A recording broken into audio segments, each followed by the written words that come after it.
আবার ফ্ল্যাশব্যাক। আরও অর্ডার? আর কি অর্ডার দিয়েছেন স্যার তোমাদের?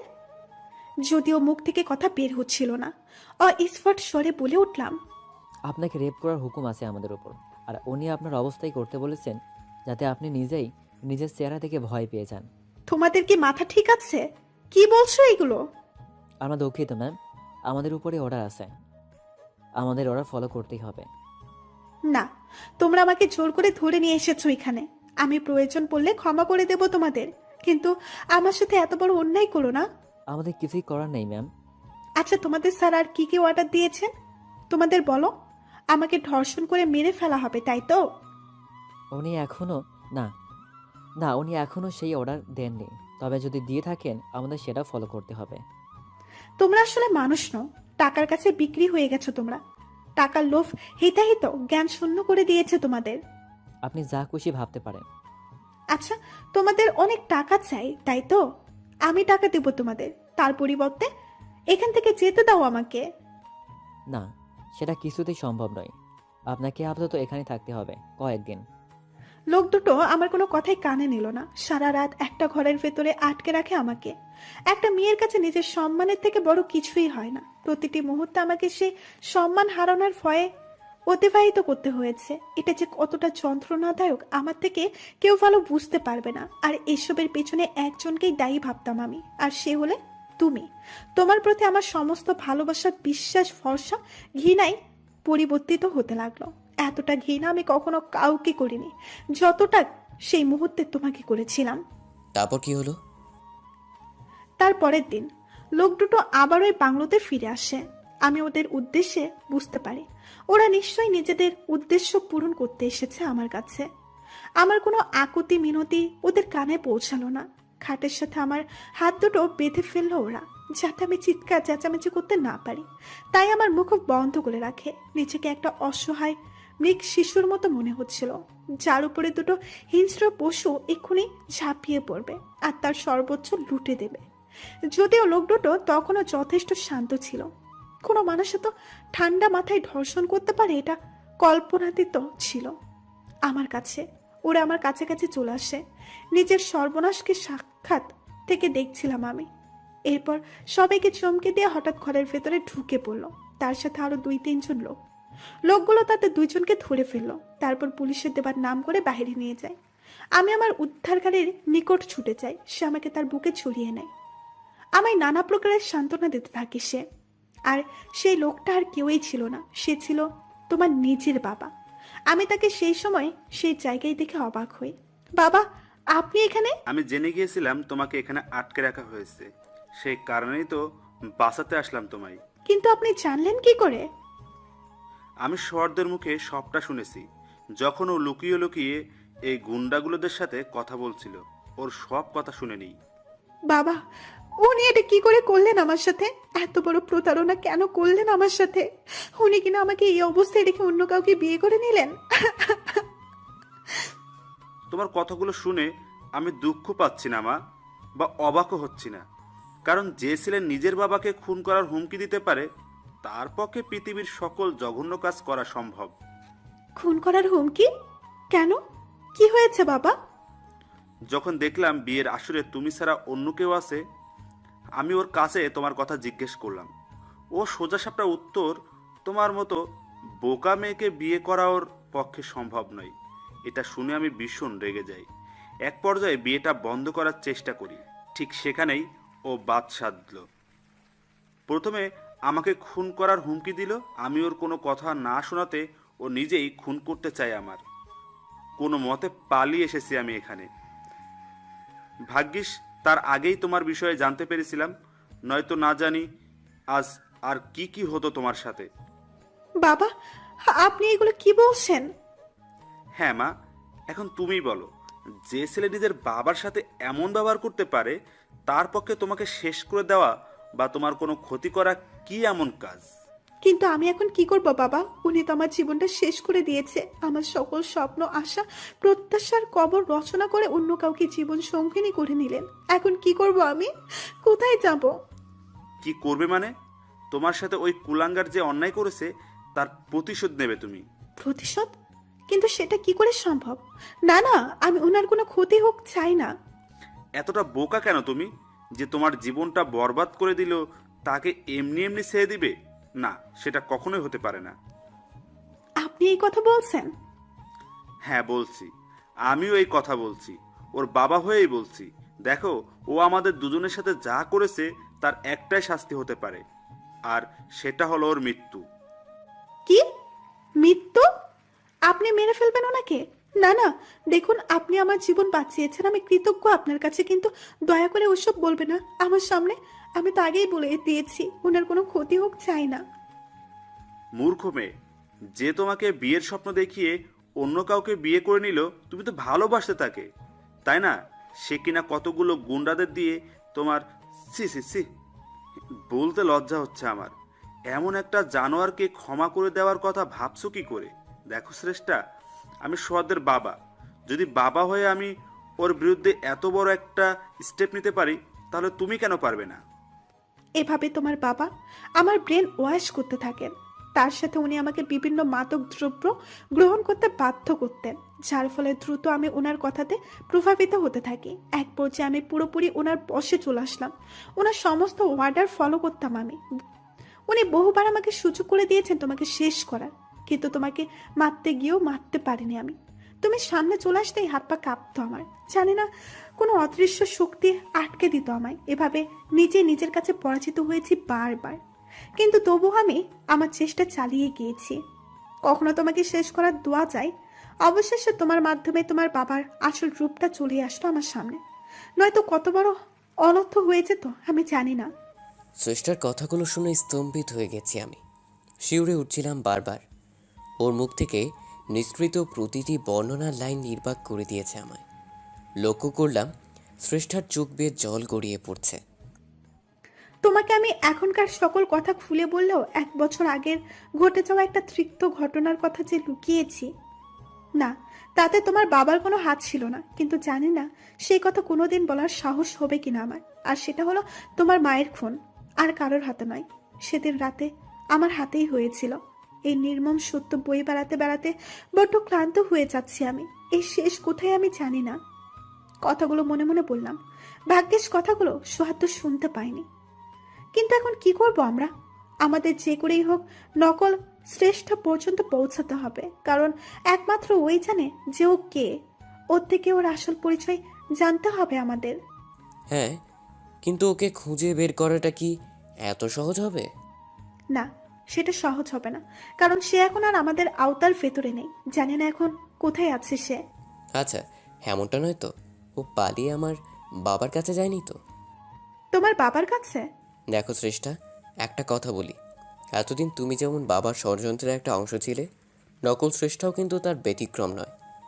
এতদিন বাবা ওকে কাজে লাগিয়েছে নিজের জন্য। আমাদের বিয়ের সময় বাবাই ওকে ষড়যন্ত্র করে তোমার আর আমার ভেতরে ঢুকিয়ে দিয়েছে। আমাদের ভেতরে সমস্ত ভুল বোঝাবুঝির জন্য দায়ী একমাত্র বাবা।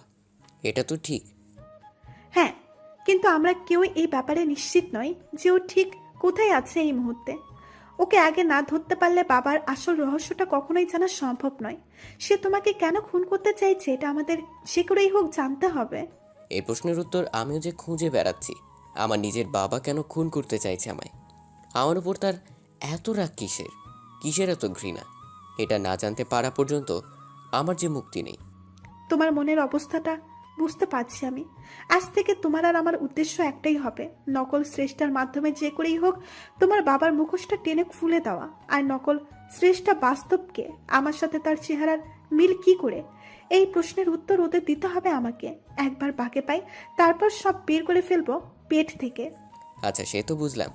এখন নকল শ্রেষ্ঠাকে ট্রেস করব কি করে আমরা, তার প্ল্যান করো।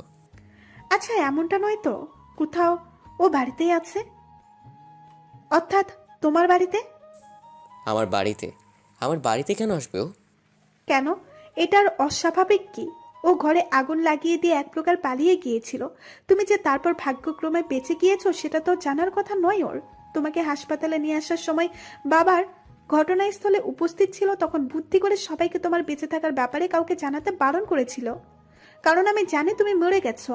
এটা নিশ্চিত হতেও বাড়িতে নিশ্চয়ই আসবে, নাটক করবে সবার সাথে। নয়তো সবার সন্দেহের তীরটা যে ওর দিকেই যাবে সেটা কি জানে না ও? গুড পয়েন্ট, এটা ভালো বলেছ। এখন আমাদের বাড়ির উপরে সার্বক্ষণিক নজর রাখার জন্য একজন লোক রাখা দরকার, যে আমাদের প্রতি মুহূর্তের আপডেট দিতে থাকবে, যাতে আমরা ওই বহুরূপী আবার ফিরে আসার আগেই ধরে ফেলতে পারি। তবে ওকে ধরলেই যে বাবার মুখ থেকে আসল সত্যগুলো জানতে পারবো আমরা, এমন নয় না। আমি তার জন্য অন্য একটা প্ল্যান রেডি করে রেখেছি। আমি হয়তো অনেকটাই আন্দাজ করতে পেরেছি ঠিক কী করতে চাইছো তুমি। হ্যাঁ, আগে বহুরূপীটাকে ধরি, তারপর তোমার বাবার মুখ থেকে আসল সত্যটা কি করে বের করতে হয় সেই দায়িত্ব আমার। তুমি নিশ্চিন্তে থাকতে পারো, তোমাকে তোমার জীবনের চরম সত্যের মুখোমুখি দাঁড় করাবোই আমি। আর বেশি দিন এই চিন্তা নিয়ে দিন কাটাতে হবে না তোমায়। আর আমি তোমায় কথা দিচ্ছি, আমার বাবা যে অন্যায় করেছে তোমার সাথে, নিজের স্বার্থের জন্য অন্ধকার জগতে ঠেলে দিয়েছে তোমাকে, তোমার প্রতি হওয়া প্রতিটা অন্যায়ের উপযুক্ত জবাব দেব আমি আমার বাবাকে। এরপর আমি আমার বাসার পাশে একজন বিশ্বস্ত লোক সেট করে রাখি। সে আমাকে সার্বক্ষণিক আপডেট দিতে থাকে। দিন পেরিয়ে সন্ধ্যা হয়ে গেল, সেরকম কোনো খবর পেলাম না। তবে আগুন নেভাতে কেউ ফায়ার সার্ভিস ডেকেছিল সকালবেলা। এরপর বাড়িতে পুলিশও আসে। তেমন কোনো ক্ষয়ক্ষতি না হতে ব্যাপারটা নিয়ে কেউ আর মাথা ঘামায়নি খুব একটা। এরপর সন্ধ্যার পরে একটা ফোন আসে আমার কাছে। হ্যাঁ বলো। সৌহার্দ্য স্যার, একটা নিউজ আছে। কি নিউজ? আপনার ওয়াইফকে দেখলাম এইমাত্র বাড়িতে ঢুকলেন। তুমি শিওর সে আমার স্ত্রী ছিল? হ্যাঁ, আমি কনফার্ম।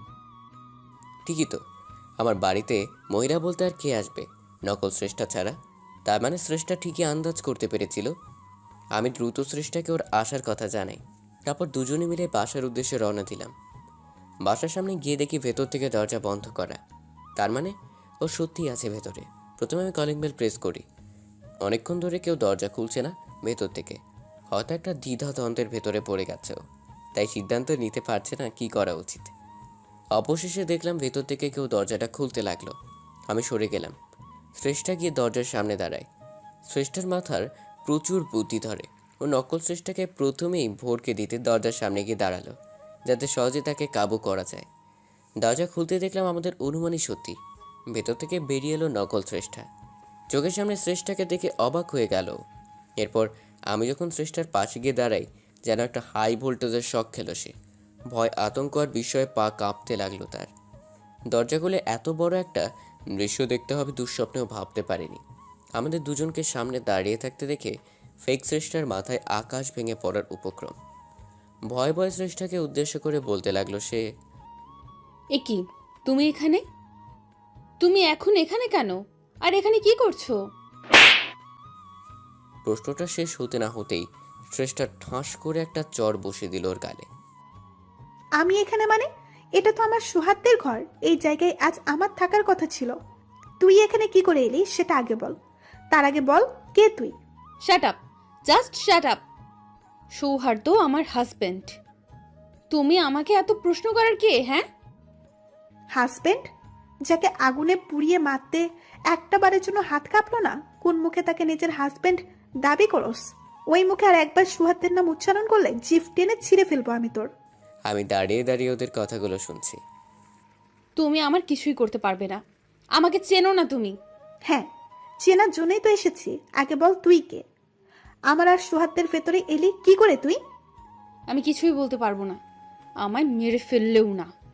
এত সহজে তো মারবো না তোকে, তিলে তিলে কষ্ট দিয়ে মারবো তোকে। আর এমন শাস্তি দেব তুই বাধ্য করে ছাড়বো তোকে নিজের মুখে সবটা স্বীকার করতে। আমাকে শাস্তির ভয় দেখিও না তোমরা। আমি ভয় পাই না এসবে। সমস্ত হুমকি ধুমকি শাড়ির আঁচলে গুজে রাখো, ওকে? এত কথা কেন বলছি এর সাথে? মোটা দেখে একটা দড়ি আনো তো, তারপর ওকে নিয়ে স্টোর রুমে চলো। ওর একটা পার্মানেন্ট ব্যবস্থা করতে হবে।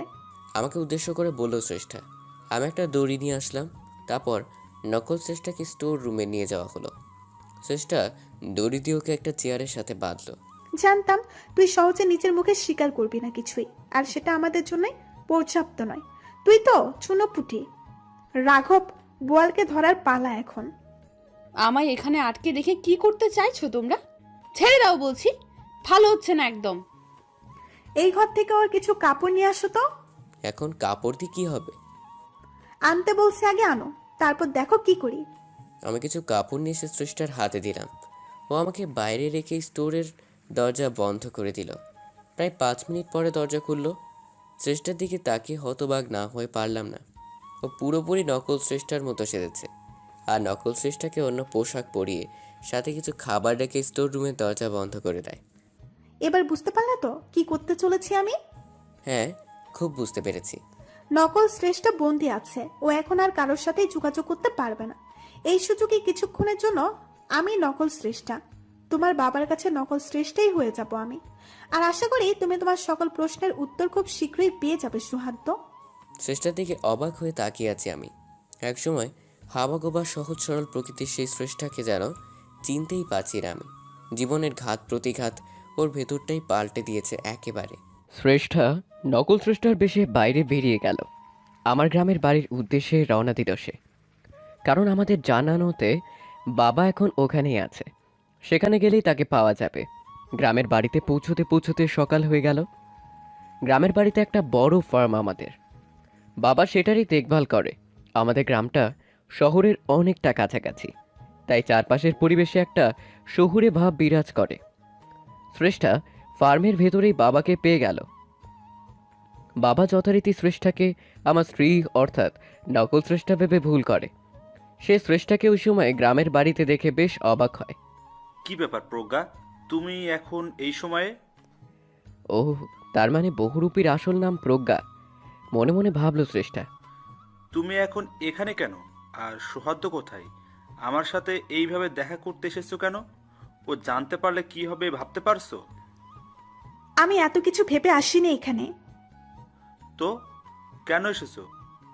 এসেছি, একটা কাজ আছে তাই এসেছি। পাগল হয়ে গেলে নাকি? আর তুমি আমায় অন্তত একটা ফোন তো করতে পারতে। এত বড় একটা রিস্ক নেওয়াটা কি ঠিক হলো? না, সমস্যা নেই, কেউ কিছু জানতে পারবে না। সৌহার্দ্যকে চেনো না তুমি, ও যে কোনো সময় ধরে ফেলতে পারে। আচ্ছা ছাড়ো সেসব কথা, এখন কেন এসেছো এখানে বলো। শ্রেষ্ঠা যদিও এখন পর্যন্ত আমার বাবার বিষয়ে কিছুই জানে না, খুব মেপে কথা বলতে হচ্ছে। একটু এদিক ওদিক হয়ে গেলেই সন্দেহ করে বসবে, তখন হিতে বিপরীত না হয়ে যায়। তারপরেও বাবার পেট থেকে কথা বার করার জন্য কিছুটা হলেও ঝুঁকি তো নিতেই হবে, এছাড়া আর কোনো উপায় নেই। আপনার সাথে কিছু কথা বলার আছে আমার। কথা? কিসের কথা? বলছি, আর কতদিন আমায় শ্রেষ্ঠার সাথে নাটক করে থাকতে হবে? আর পারছি না আমি, বড্ড হাঁপিয়ে যাচ্ছি। এবার রেহাই দিন আমায়। আরে বলে কি এগুলো, কি বলছো তুমি? মাথা ঠিক আছে তো তোমার? আমার মাথা ঠিকই আছে। আচ্ছা, কি এমন ঘটে গেল এই কয়েকদিনের ভেতর বলো তো? হঠাৎ করে কেন এত পরিবর্তন তোমার? ভুলে গেলে কত কষ্ট করে সেদিন শ্রেষ্ঠার জায়গায় তোমায় বসিয়ে দিয়েছিলাম আমি? সৌহার্দ্য তো আমার ছেলে হয়, তাই না? তারপরও আমি ওকে গুণাক্ষরেও বুঝতে দেইনি, শুধু তোমার ভালোর কথা ভেবে, যাতে তুমি শ্রেষ্ঠা সেজে সংসারটা করতে পারো। তার জন্য কত ধরনের প্রচেষ্টা করছি আমি, এখনো করছি। আর সেই তুমি কি না এখন আমার কাছে এসেছো এই নাটকগুলো করতে? শোনো, তোমার ফালতু নাটক দেখার কোনো ইচ্ছে আমার নেই। তার মানে নকল শ্রেষ্ঠা অর্থাৎ প্রজ্ঞাকে ওই বুড়ো নিজের সাথে ব্যবহার করেছে। ওনার কথা শুনে ভালোই বুঝতে পারছি প্রজ্ঞা সৌহার্দ্যের পেছনে করা ওর বাবার ষড়যন্ত্রের বিষয়ে কিছুই জানে না। এই বুড়ো প্রজ্ঞাকে এটা বুঝিয়ে রেখেছে যে সে শুধুমাত্র প্রজ্ঞার কথা চিন্তা করে ওকে শ্রেষ্ঠা সাজিয়ে এনেছে। বাস্তবে ওনার যে আসল উদ্দেশ্য নিজের ছেলেকে খুন করা, এটা প্রজ্ঞা জানে না। বুড়ো আমার সাথে সাথে এতকাল ধরে প্রজ্ঞাকেও ঠকিয়ে এসেছে। ওকে সংসারের মিথ্যে স্বপ্ন দেখিয়ে দিনের পর দিন নিজের স্বার্থে ব্যবহার করছে। যাক, অন্তত বিনা বাধায় এইটুকু তো ক্লিয়ার হলো। এখন এর থেকে সৌহার্দ্যকে খুন করতে চাওয়ার আসল কারণ আর প্রজ্ঞার আসল পরিচয় কি, এই দুটো প্রশ্নের উত্তর পেতে হবে আমাকে। কিন্তু এনাকে সরাসরি প্রশ্নগুলো কিছুতেই করতে পারি না আমি, যেহেতু প্রজ্ঞা সৌহার্দ্যকে খুন করার বিষয় কিছুই জানে না। তাই এই টপিক নিয়ে এখন কথা বলার প্রশ্নই ওঠে না। এখন যে করেই হোক এই বুড়োকে ব্যবহার করে প্রজ্ঞার আসল ঠিকানা পর্যন্ত পৌঁছতে হবে। হয়তো যেখানে গেলেই আমার রহস্যের জট আরও অনেকটা উন্মোচন হবে। এভাবে আস্তে আস্তে এগোতে হবে আমায়। কথাগুলো এতক্ষণ মনে মনে চিন্তা করলো শ্রেষ্ঠা। কি হলো, এত কি ভাবছো? আমার একটা কথা বলো, তুমি কি সত্যি এই বেকার কথাগুলো বলার জন্য এখানে এসেছো? বেকার কথা মানে? কোনটা বেকার কথা? তোমার সমস্ত কথাই বেকার, কারণ তুমি এখন যেটা বলছো কিছুতেই সম্ভব না। হয়তো তাই। আসলে আমার নিজেরই মাথাটা ঠিক নেই। কেন, কি হয়েছে আবার? আচ্ছা, সোহর্দ কি কোনোভাবে সন্দেহ করেছে তোমায়? না, সন্দেহ করেনি। তাহলে কি হয়েছে? আসলে বাবার একজনের কথা মনে পড়েছে সব। অনেকদিন দেখা হয় না কারোর সাথে। ঝোপ বুঝে কোপটা মেরেই দিল শ্রেষ্ঠা। বাসার লোকজন মানে? মা ছাড়া আর কে আছে তোমার বাড়িতে? তার মানে প্রজ্ঞার মা ছাড়া কেউ বেঁচে নেই। এই হলো মায়ের কথাই বড্ড মনে পড়ছে। এই কথা তো কয়েকদিনের জন্য তার সাথে দেখা করে আসতে, মায়ের কথা মনে পড়েছে তার জন্য আমার কাছে এসেছো কেন? হ্যাঁ, আমি আপনার ছেলের কাছে বলতাম যে আমার মায়ের কথা মনে পড়ছে। সে আমাকে শ্রেষ্ঠার বাড়িতে নিয়ে যেত, আর সেখানে গিয়ে ধরা পড়ে যাই আমি। সেটা কি চান আপনি? তাও তো ঠিক। এখন কি করতে চাইছো তুমি? কি আর করব, একটা প্ল্যান করেছি যাতে আমি নিজের বাড়িতে মায়ের সাথে দেখা করতে যেতে পারি, আর সোহাগ তো কিছু জানতেও না পারে। কি প্ল্যান করলে? আপনার ছেলে এই সময় একটু কাজের চাপে আছে। আমি এই সময় বাড়িতে যাবার কথা বললাম তাকে। আমি জানি সে যেতে পারবে না কিছুতেই। আমাকে বললো যেন আমি গ্রামের বাড়িতে আপনার কাছে চলে আসি, তারপর আপনি এখান থেকে আমাকে আমার বাড়িতে পৌঁছে দেবেন। বাহ, জব্বর প্ল্যান করেছে দেখছি। তো এখন চলে যাও না নিজের বাড়িতে। সোহার্দ তো আর দেখতে যাবে না। তুমি একা যাচ্ছ না আমার সাথে? এই সেরেছে। এখন আমি নিজে থেকে প্রজ্ঞার বাড়িতে কিভাবে যাব? তখন কত চেষ্টা করলাম প্রজ্ঞার মুখ থেকে কথা বের করার জন্য। প্রজ্ঞা নিজে থেকে ওর ঠিকানা দিলে এত কাঠখড় পুরাতে হতো না আমায়। অবশ্য শ্রেষ্ঠকে বিশ্বাসও নেই আমাদের। ওর কথা বিশ্বাস করা মানে যে বিপদ ডেকে আনা। এখন যে করেই হোক সোহাগদের বাবাকে সাথে নিয়ে প্রজ্ঞার বাড়িতে পৌঁছাতে হবে আমাকে। তারপরেই প্রজ্ঞার বিষয়ে সমস্ত গোপন তথ্য জানতে সক্ষম হব আমি। কে এই প্রজ্ঞা? আমার সাথে ওর চেহারার অদ্ভুত মিল কি করে? হয়তো এর সাথে সোহাগদের বাবার রহস্যের কোনো সম্পর্ক আছে। সবটাই তখন জানতে পারবো আমি। তখন প্রজ্ঞার বাড়িতে পৌঁছাতে পারবো আমি। এখন সোহাগদের বাবাকে যে করেই হোক আমার সাথে যাবার জন্য রাজি করাতেই হবে। না, আমি একা যেতে পারবো না। আপনি চলুন আমার সাথে। কেন আমাকে যেতে হবে কেন? তুমি কি নিজের বাড়ি চিনো না নাকি? আমি চাই না আপনার ছেলের মনে আমাকে নিয়ে ভুল ধারণা সৃষ্টি হোক। সে যদি জানতে পারে আমি গ্রামে এসেও আপনাকে না নিয়ে একা একা নিজের বাড়িতে চলে গেছি, তখন আবার সন্দেহ করে বসবে আমায়। এরপর অগত্যা বাবা শ্রেষ্ঠার সাথে যেতে রাজি হয়। শ্রেষ্ঠা নিজেও জানে না প্রজ্ঞার বাড়িতে কি অপেক্ষা করছে ওর জন্য। শুধু এইটুকু জানে ওই বাড়িতে গেলে অনেকগুলো রহস্যের সমাধান হবে। অবশেষে প্রজ্ঞার বাড়িতে উপস্থিত হলো শ্রেষ্ঠা। বাড়িতে তেমন কেউ নেই, শুধুমাত্র একজন ভদ্রমহিলা ছাড়া। যথারীতি ভদ্রমহিলা শ্রেষ্ঠাকে দেখে নিজের মেয়ে মনে করল। নিজের মেয়েকে ভীষণ খুশি হয় সে। বাবা শ্রেষ্ঠাকে প্রজ্ঞার বাড়িতে পৌঁছে দিয়ে আবার নিজের বাড়িতে চলে আসেন। এরপর সন্ধেবেলা বাড়ির বারান্দায় বসে আছে শ্রেষ্ঠা।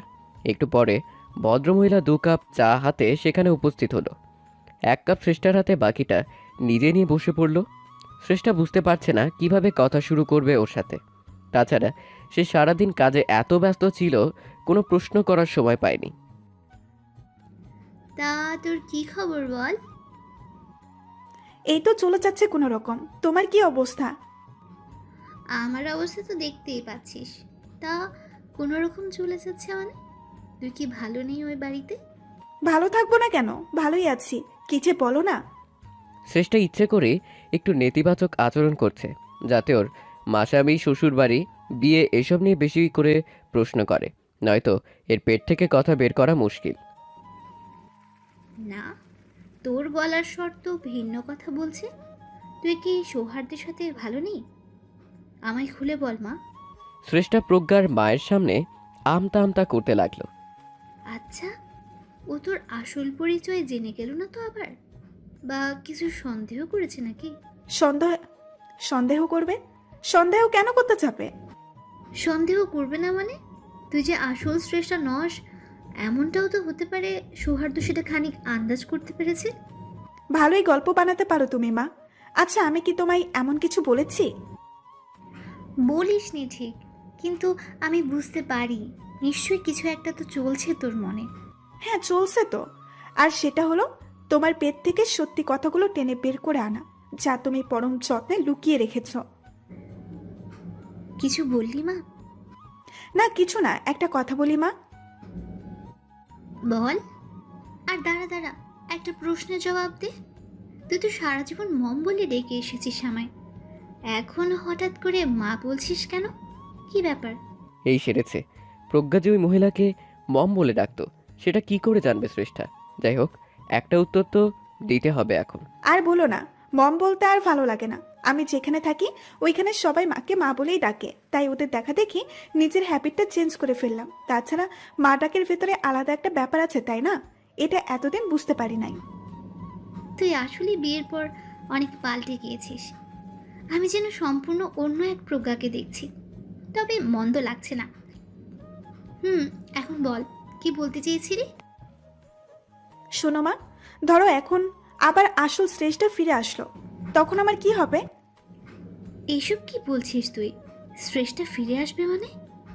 ও আর কখনোই সৌহার্দ্যের জীবনে ফিরে আসতে পারবে না, এই গ্যারেন্টি সৌহার্দ্যের বাবা দিয়েছে আমাদের। তাহলে আমরা বৃথা টেনশন করছি কেন? না, যদি সবাইকে অবাক করে দিয়ে ফিরে আসে, হতেও তো পারে। না, সেটা সম্ভব নয়। কেন সম্ভব নয় মা? কারণ সৌহার্দ্যের বাবা ওকে তোদের জীবনে ফিরে আসার সমস্ত রাস্তা বন্ধ করে দিয়েছেন। আর তুই এখন এসব ভাববি না একদম। আর আসল নকল কি আবার? ওই বাড়িতে একটাই পরিচয় তোর, আর সেটা হলো তুই শ্রেষ্ঠা। সৌহার্দ্যের সাথে সংসার করতে হলে প্রজ্ঞা পরিচয়কে মাটি চাপা দিয়ে রাখতে হবে চিরদিনের জন্য। যদি কোনোদিন আসল শ্রেষ্ঠা ফিরেও আসে, তুই নিজের জায়গা থেকে সরে যাবি না। প্রজ্ঞার মায়ের কথা শুনে অবাক হয়ে যাচ্ছে শ্রেষ্ঠা। কোনো মা নিজের মেয়েকে এভাবে মিথ্যার ছলনার রাস্তায় হাঁটতে শেখাতে পারে, আগে জানা ছিল না। যে মায়ের মনে এত কুটিলতা, তার মেয়ে কি করে সুবুদ্ধি সম্পন্ন হয়? কিন্তু সমস্যা হলো, এত কিছু করেও এই মহিলার মুখ থেকে সেরকম কোনো কথা বের করা গেল না যা শ্রেষ্ঠাকে সত্য উদ্ঘাটনে সাহায্য করতে পারে। শুধু এইটুকু বোঝা গেছে, প্রজ্ঞার মা আর প্রজ্ঞা দুজনেই সৌহার্দ্যের বাবার ষড়যন্ত্রের একটা বড় অংশ। প্রজ্ঞার মা চায় তার মেয়ে সৌহার্দ্যের তাকে সংসার করুক, কিন্তু সে শ্রেষ্ঠাকে সরিয়ে নিজের মেয়েকে কেন সৌহার্দ্যের সংসারে ঢুকিয়ে দিল? শ্রেষ্ঠা ফিরে আসুক, এটা কেন চাইছে না এই ভদ্রমহিলা? শ্রেষ্ঠার সাথে তার আর তার মেয়ের আদৌ কোনো সম্পর্ক আছে কিনা এটা জানাটা বেশি জরুরি। তার জন্য অন্য একটা রাস্তা খুঁজে বের করতে হবে, আর সেটা এই বাড়িতে বসেই। এর কিছুক্ষণ পরে ভদ্রমহিলা উঠে কিচেনের দিকে চলে যায়। শ্রেষ্ঠা বাড়ির ভেতর এবং চারপাশটা ঘুরে ঘুরে দেখছে। এক পর্যায়ে একটা স্টোর রুম চোখে পড়ল তার। জানালা দিয়ে উঁকি মেরে দেখল ভেতরে অনেকগুলো আসবাব, ফাইল, কাগজপত্র ইত্যাদি ইত্যাদি ফেলে রাখা হয়েছে। একবারের জন্য হলে ওই ঘরে যাওয়া চাই, কারণ এরকম জায়গা অনেক সময় অনেক ধরনের পুরনো ডকুমেন্টের সন্ধান মেলে। এটা জানে শ্রেষ্ঠা। দরজার দিকে তাকাতেই হতাশ হলো সে। একটা বিশাল আকারের তালা ঝুলছে দরজায়। যে করেই হোক চাবিটা ম্যানেজ করতে পারলে ঘরের ভিতরে ঢোকা যেত। আর চাবিটাও নিশ্চয়ই প্রজ্ঞার মায়ের কাছেই আছে। এখন যে করেই হোক ওই মহিলাকে বোকা বানিয়ে চাবিটা কবজা করতে হবে। এই ভেবে একটা প্ল্যান রেডি করে কিচেনের দিকে গেল শ্রেষ্ঠা। মা তখন কিচেনে রান্না করছে। মা, আমার চাপের ঠোকাটা দেখেছো? সন্ধ্যা থেকে খুঁজেই পাচ্ছি না। খুঁজে পাচ্ছিস না মানে? কোথায় রেখেছিলি? কোথায় রেখেছিলাম যদি মনেই থাকতো তাহলে তো আর খোঁজার দরকার পড়তো না। কি যেন বলো না তুমি মা? ভালো করে খুঁজে দেখ কোথায় রেখেছিস। আচ্ছা, তুমি ভুল করে তোমার চাপের থোকার সাথে রেখে দাওনি তো? না, আমি কোনো চাবির ধোকা পাইনি, বললাম তো। তাহলে কোথায় গেল? আমি কি জানি। আমার তো মনে হয় তুমি কিছু একটা করেছো, নিজের চাবি ভেবে হয়তো রেখে দিয়েছে। আচ্ছা, তোমার চাবি থোকাটা কোথায়? আমি চেক করে দেখবো। তুই কি আমার কথা বিশ্বাস করতে পারছিস না? হ্যাঁ পারছি, কিন্তু চাবি খুঁজে নেওয়া পর্যন্ত মাথা ঠিক হবে না আমার। তাড়াতাড়ি বলো, কোথায় তোমার চাবির থোকা? আমার বেডরুমে বাম টেবিলের ড্রয়ারের ভেতরে আছে। যা, নিজের চোখেই দেখে আয় গিয়ে, যত সব। কথাটি শুনেই শ্রেষ্ঠা দ্রুত গিয়ে চাবির থোকাটা নিয়ে নিল। তারপর সেটা নিয়ে স্টোর রুমের দিকে যায়। চাবিগুলো দিয়ে একে একে তালাটা খোলা ট্রাই করে। এক পর্যায়ে সফলও হয়ে গেল, কিন্তু এখন ভেতরে ঢোকা যাবে না। মহিলা দেখে ফেললে গন্ডগোল হয়ে যেতে পারে। যা করার রাতেই করতে হবে। তালাটা খোলা রেখে ওখান থেকে চলে যায় শ্রেষ্ঠা। এরপর খাওয়া দাওয়া সেরে যে যার রুমে শুয়ে পড়ল। শ্রেষ্ঠা উঠে পা টিপে টিপে স্টোর রুমের দিকে যায়। তখন বেশ রাত। প্রায় 1টা বেজেছে। স্টোররুমের দরজাটা খুলে ভেতরে ঢুকলো শ্রেষ্ঠা। তারপর দরজাটা ভেতর থেকে বন্ধ করে দেয়। একের পর এক সমস্ত জিনিস তন্ন তন্ন করে খুঁজতে থাকে, যদি কোনো ক্লু পাওয়া যায়, কিন্তু সেরকম কিছুই চোখে পড়ছে না। এভাবে আধা ঘন্টার মতো চিরুনি তল্লাশি চলল। এরপর হঠাৎ একটা খাম এসে পড়ে শ্রেষ্ঠার হাতে। খামের ভেতর বহু পুরনো কিছু ছবি। ছবিগুলোর ওপর একগাদা ধুলো জমে আছে। তারপর অন্ধকারে ভালো করে দেখা যাচ্ছে না। ফু দিয়ে একটা ছবি পরিষ্কার করে সেটা ফোনের আলোর উপরে ধরল শ্রেষ্ঠা। মুহূর্তে চমকে উঠল সে। এত তার ছোটবেলার ছবি, ছোটবেলা বলতে অনেক ছোটবেলার, যে সময়ের কথা স্পষ্ট মনে নেই শ্রেষ্ঠার। সেই সময়ের একটা ছবি এখনও ওর কাছে আছে, কিন্তু এখানে ছবিতে খানিকটা ভিন্নতা পরিলক্ষিত হচ্ছে। সেটা হলো, ছবিতে একজন নয়, তিনজন মানুষকে দেখা যাচ্ছে। একজন এই ভদ্রমহিলা, সাথে 2টো মেয়ে, যাদের দেখতে হুবহু একই রকম, তবে যমজ নয়। বয়সের সামান্য ব্যবধান রয়েছে, যা ছবির ভেতরেই ফুটে রয়েছে। তার মানে এটা শ্রেষ্ঠা আর প্রজ্ঞার ছোটবেলার ছবি, কিন্তু ওরা দুজন এক ছবিতে কি করে? তবে কি কোনো বিশেষ সম্পর্ক আছে এই দুজনের ভিতরে, নাকি তার থেকেও বেশি? হয়তো রক্তের সম্পর্ক রয়েছে এই দুজনের ভেতরে, কিন্তু তারপরও একটা খটকা থেকেই যায়। যদি প্রজ্ঞা তার শ্রেষ্ঠা ভেতরে রক্তের সম্পর্ক থাকে, তবে ওদের মা দুজনের সাথে ভিন্ন ভিন্ন আচরণ কেন করছেন? এক মেয়েকে নিজের কাছে রেখে দিয়ে অন্য মেয়ে দূরে ঠেলে দিয়ে তার সর্বনাশ কেন মা কিভাবে করতে পারে? এই সমস্ত প্রশ্নের উত্তর ঘিরে ধরল শ্রেষ্ঠার মনকে। এক অদ্ভুত আন্দোলন শুরু হলো ওর মনে। ভদ্রমহিলার সাথে নিজের ছবি দেখে যেন বজ্রপাত হলো শ্রেষ্ঠার মাথায়। ওর ছবি এখানে, এই মহিলার সাথে থাকার কোনো ব্যাখ্যা খুঁজে পাচ্ছে না শ্রেষ্ঠা। তবে কি এই মহিলা ওর আসল মা? কিন্তু ছোটবেলা থেকে শ্রেষ্ঠা এটাই জেনে এসেছে ওর মা বাবা কেউ বেঁচে নেই। একটু বড় হওয়ার পরেই নিজের মামেকেই মা বলে ডাকতো। নিজের মায়ের স্থান দিয়েছিল তাকে। শুধু মা বাবা নয়, আর কোনো ভাই বোনও ছিল না শ্রেষ্ঠার। ছোটবেলা থেকে অনেকটা একাকিত্বের সাথে বাস করতে করতে শ্রেষ্ঠার ভেতরে প্রচণ্ড ভীতু স্বভাবের সৃষ্টি হয়, সাথে অনেকটা বোকাও ছিল বটে। বয়সে বড় হলেও ওর আচার আচরণ ছিল শিশুদের মতো। যদিও জীবনের একটা কঠিন অধ্যায় পার করে এখন শ্রেষ্ঠার অভূতপূর্ব পরিবর্তন এসেছে। তার মানে ছোটবেলা থেকে নিজের সম্পর্কে যা জেনে এসেছে পুরোটাই মিথ্যে ছিল। শুধু মা নয়, ওর একজন বোনও আছে। যদি তাই হয়, তবে ওর মা এভাবে পরিত্যাগ করলো কেন ওকে? এদের কারণে অনেক বৃহৎ ক্ষতিসাধন হয়েছে শ্রেষ্ঠার। কোনো মা নিজের সন্তানের সাথে এমন ব্যবহার কি করে করতে পারে? আমি জানি না এই মহিলা আদৌ আমার মা কিনা। যদিও তাই হয়, আমার কিছু যায় আসে না, কিন্তু এর মুখ থেকে আসল সত্যটা বের করতেই হবে আমায়। তাতে যদি একে অস্ত্রের মুখে জব্দ করতে হয়, তাও করতে রাজি আমি। কিন্তু আমার ছবি ওনার আর ওনার মেয়ের ভেতরে এলো কি করে? এই প্রশ্নের উত্তর না দিয়ে আজ নিস্তার নেই তার। এই ভেবে ছবিটা হাতে নিয়ে স্টোর রুমের বাইরের দিকে পা বাড়ালো শ্রেষ্ঠা। কিন্তু ওর পা আর সামনে অগ্রসর হলো না, কারণ তখন সামনে দরজা আগলে প্রজ্ঞার মা দাঁড়িয়ে। ওনাকে দেখতে পেয়ে বেশ অপ্রস্তুত হয়ে পড়ে শ্রেষ্ঠা। ভদ্রমহিলা বেশ স্বাভাবিকভাবেই দাঁড়িয়ে আছে। শ্রেষ্ঠা বুঝতে পারছে না কি বলবে তাকে। আমি জানতাম তুই আমার মেয়ে নস।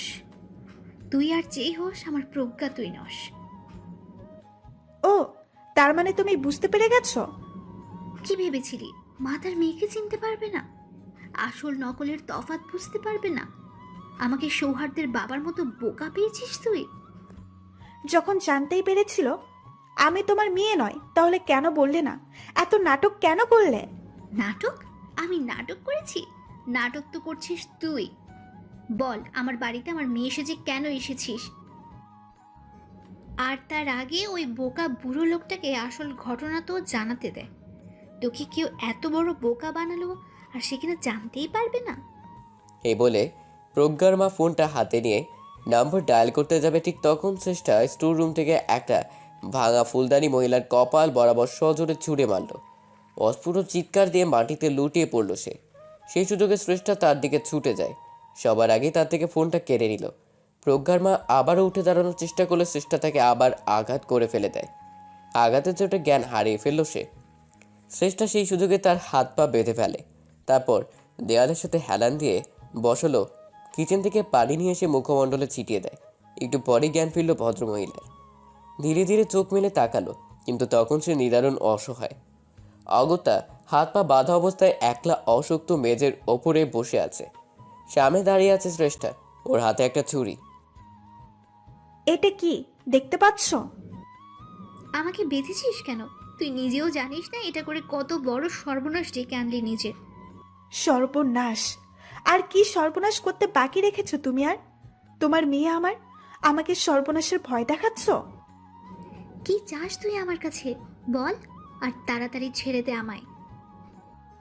এই ছবিটা ভালো করে দেখো, এখানে তোমাকে দেখা যাচ্ছে, সাথে তোমার মেয়ে, আর তার সাথে আমি। তোমাদের মা মেয়ের ভেতরে আমার ছবি আসলো কি করে? এই প্রশ্নের উত্তর চাই আমার। শ্রেষ্ঠার প্রশ্ন শুনে ভদ্রমহিলা চুপ করে রইল। তার মুখ থেকে কোনো কথা বের হচ্ছে না। এটা দেখে শ্রেষ্ঠা ছুরিটা তার গলা বরাবর চেপে ধরল। কি হলো? কথা বলছো না কেন? আমার প্রশ্নের উত্তর না দিলে এই ছুরি তোমার গলায় চালিয়ে দিতে হাত কাঁপবে না আমার। তাড়াতাড়ি আমার প্রশ্নের উত্তর দাও, নয়তো তোমার সাথে কি কি ঘটতে পারে ভাবতেও পারছো না তুমি। না না, আমায় এভাবে মেরো না। হ্যাঁ হ্যাঁ, সব বলবো, আমি সব বলবো। আগে এটা সরাও আমার গলার উপর থেকে। ঠিক আছে, সরিয়ে নিলাম। এবার বলো। আর একটা কথা, আমায় মিথ্যে বলার চেষ্টা একদম করবে না। যদি সেরকম কিছু বুঝতে পারি আর আস্ত রাখবো না তোমায়। বলো কি জানতে চাও? এক প্রশ্ন কতবার বলবো? বললাম তো। আমার ছবি তোমাদের সাথে এলো কি করে? এই যে ছবিটা দেখতে পাচ্ছ, এটা কে তুলেছে তুমি জানো না হয়তো। এটা তোমার বাবার তোলা ছবি। আমার বাবার সাথে কি সম্পর্ক ছিল তোমার? কি সম্পর্ক ছিল মানে? উনি স্বামী ছিলেন আমার। আল্লাহকে সাক্ষী করে বিয়ে করেছিলেন উনি আমায়। যখন ওনার স্ত্রী সন্তান জন্ম দিতে গিয়ে মারা গেলেন, বাধ্য হয়ে নিজের সন্তানকে বাঁচাতে উনি বিয়ে করলেন আমায়। আর সেই সন্তান আর কেউ না, তুমি নিজে। যখন তোমার মা 7 মাসের গর্ভবতী, তখন একটা জটিল সমস্যার কারণে ডেলিভারি করা হয়েছিল তার। ডাক্তার অনেক চেষ্টা করে তোমাকে বাঁচাতে পারলেও তোমার মাকে বাঁচাতে পারেননি। এরপর তোমার বাবা আমাকে বিয়ে করে নিজের ঘরে নিয়ে আসলেন, তোমায় তুলে দিলেন আমার হাতে। ওনার একটাই দাবি ছিল আমার কাছে, আমি যেন তোমাকে কখনো কষ্ট পেতে না দিই, মায়ের ভালোবাসা দিয়ে সবসময় আগলে রাখি। আর তুমি তার সেই সামান্য চাওয়ার সম্মান করতে পারলে না? না, মানো আমার কথা। আমি প্রথম মেনেই নিয়েছিলাম তোমায়, নিজের মেয়ের মতোই তোমায় লালন পালন করতে থাকি। কিছুদিন পরে হঠাৎ একদিন জানতে পারি আমি অন্তঃসত্ত্বা। এরপর আমার কোল আলো করে প্রজ্ঞা এলো। অদ্ভুত বিষয়, ভিন্ন মায়ের গর্ভে জন্ম নেওয়া সত্ত্বেও তোমাদের দুজনের চেহারা হুবহু একই রকমের ছিল। তার কারণ ছিল তোমাদের বাবা। মা আলাদা হলেও বাবা তো একজনই ছিল তোমাদের, তাই জিনগত কারণে তার থেকে একরকম চেহারা পেয়েছিলে তোমরা দুজন। আর হ্যাঁ, দুটো জন্মদাগ নিয়ে জন্ম হয়েছিল তোমাদের দুজনের। তোমার জন্মদাগটা ঘাড়ের দিকে ছিল, আর আমার মেয়েটা ওর কানের উপরে ছিল। দেখলে একটা কাটা দাগের মতো মনে হয়। যখন আমার কোলে প্রজ্ঞা এলো, আমার আর তোমার ভেতরে একটা অদৃশ্য দূরত্বের দেওয়াল সৃষ্টি হতে লাগলো। বিশ্বাস করো, আমি কখনো কষ্ট দিতে চাইনি তোমায়, কিন্তু তোমায় সবসময় নিজের মেয়ের প্রতিদ্বন্দ্বী ভাবতাম আমি। যখন বাবা তোমাকে কোলে নিয়ে আদর করতো, সেটা দেখে ভীষণ রাগ হতো আমার। একটা অনিশ্চয়তার ভেতরে দিন কাটতে লাগলো আমার। কিন্তু তোমার বাবার কারণে হাত পা বাঁধা ছিল আমার। এর কিছু বছর পরে তোমার বাবা আমাদের সবাইকে ছেড়ে চলে গেলেন। এরপর তোমার উপর অত্যাচারের মাত্রা ক্রমশ বেড়ে যেতে লাগলো। আমি জানি সেগুলো এখন কিছুই মনে নেই তোমার। এরপর একদিন তোমার মামা তোমার প্রতি করা সকল অত্যাচারের কথা জেনে ফেলে। হাতে নাতে ধরে ফেলেন উনি আমায়। এরপর আমায় রাগবশত তোমার বাবার বাড়ি থেকে বের করে দিলেন। আমার সে সময় বেরিয়ে আসা ছাড়া কোনো উপায় ছিল না, কারণ আমি তোমার মামার কথা না মানলে আমাকে জেলের ভাত খেতে হতো। আর তখন আমার মেয়ের কি হতো জানি না। প্রজ্ঞার কথা ভেবেই সমস্ত সহায় সম্পত্তির বাসনা ছেড়ে দিয়ে চলে এলাম আমি।